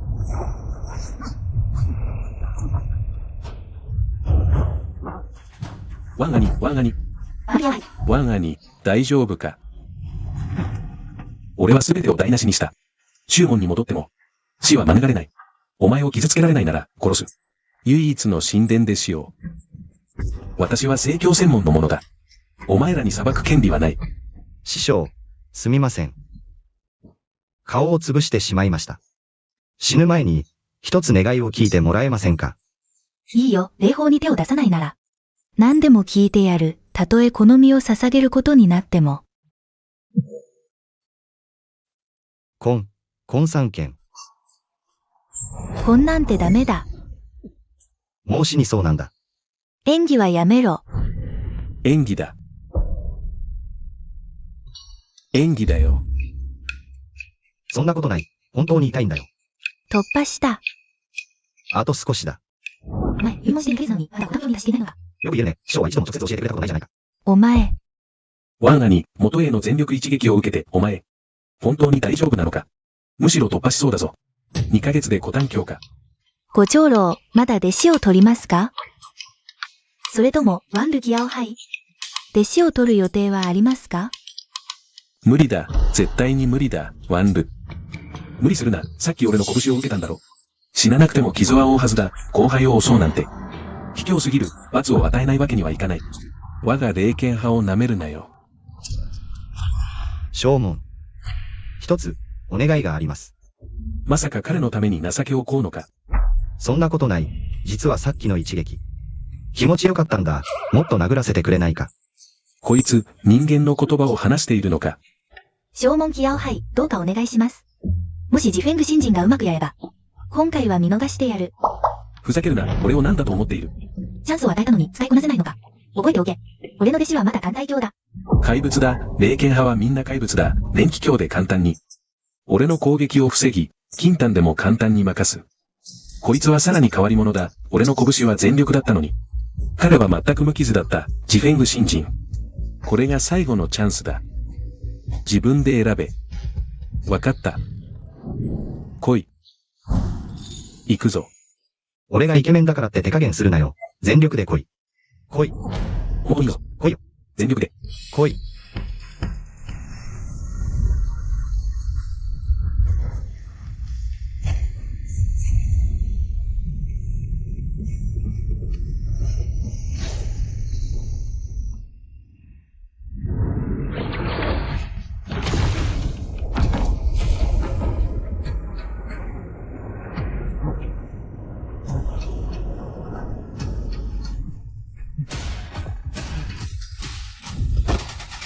突破したな。ありがとう。突破ってこんなに簡単なのか。これは王ご長老の特別な修行法だろう。さすがは神殿だ。そうだ。見たか？お前の言う公平が。絶対的な資質と才能の前ではどれほど滑稽か。王陸が入門してまだ2年半。お前ら洗礼教徒に巨丹で元緑に挑む度胸があるのか。仙と凡の違いとは、実力ではなく、それぞれの道だ。どう、その通り。無理やり凡人の運命を変え、他人の生死を顧みない行為は、決して正道ではない。司法新人。お前もよく考えろ。教えをこう。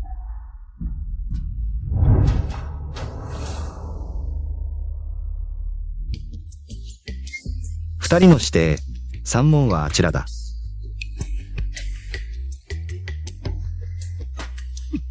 師匠、今や私は剣骨を完成させ、古丹の境地に達した。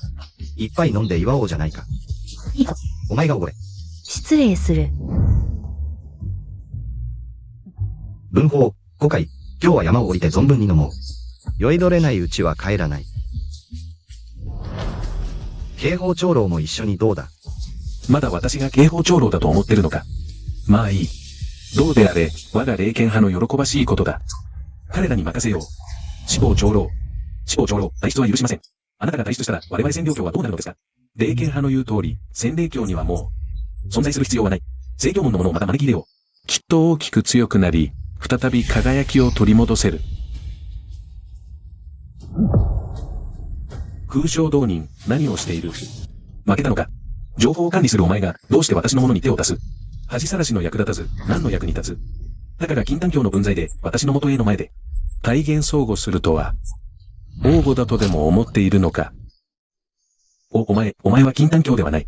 こんな役立たず相手に、どれほどの境地が必要だ？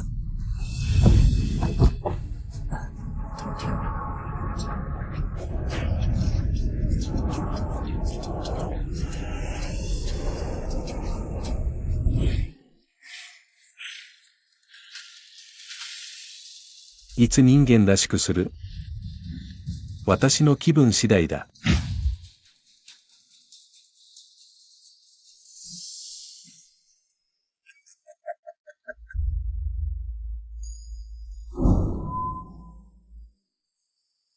ここ数年、私が集めたすべての情報はここにある。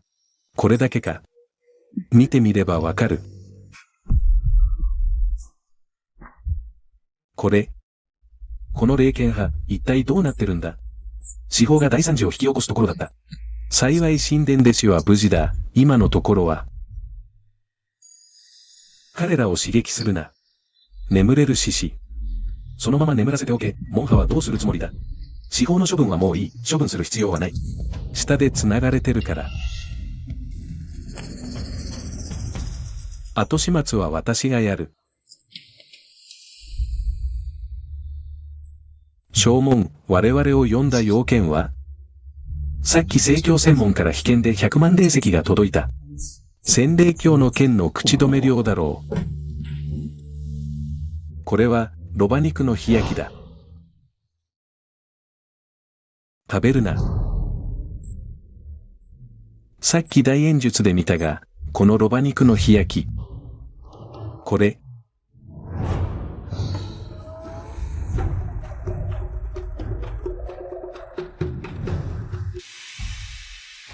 あの司法新人がまさか。これは、聖教専門のひどいことを。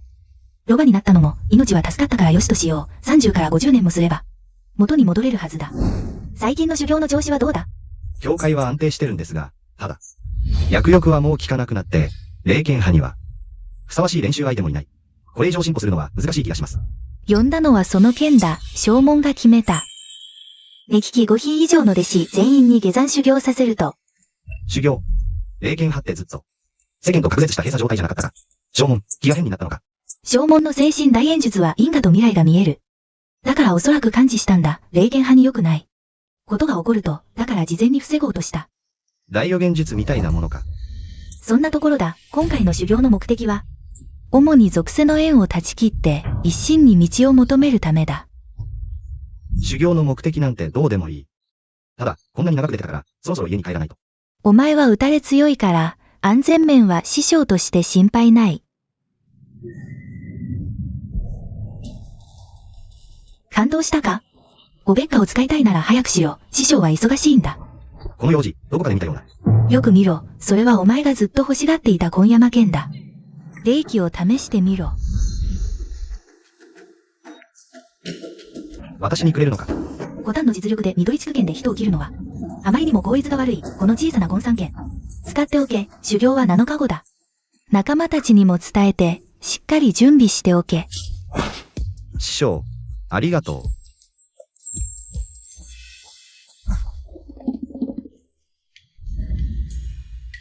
何？もう行っちゃうの？修行は7日後からじゃなかった。今出発したら罰則を受けちゃうんじゃない？修行なんて、門派にとってはただの日常茶飯事だよ。それに、俺は神殿でした。罰を受けるとしても、師匠の方が罰を受けるんだ。ワンウの性格からして、ハウはあんな早くでいくのかけど。そうだな。修行者が属性で稼ごうと思えば。修行を終えた頃には、彼女に、立派な豆腐を立てられるくらい稼げるかも。残念なのは今回はチームを組めないことだ。そうでなければ、一緒に行けたのに。余計なことはいいから、師匠が、借りてる酒代を返すのを忘れるなよ。約束だ。ワン兄、修行がうまくいくよう祈ってる。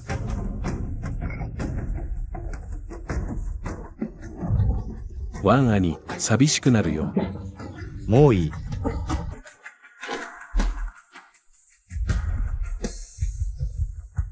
愛弟子よ。お前の故郷の大家村の問題は、師匠である私でも手を焼くほどだ。師匠として、お前がどう解決するか見物させてもらおう。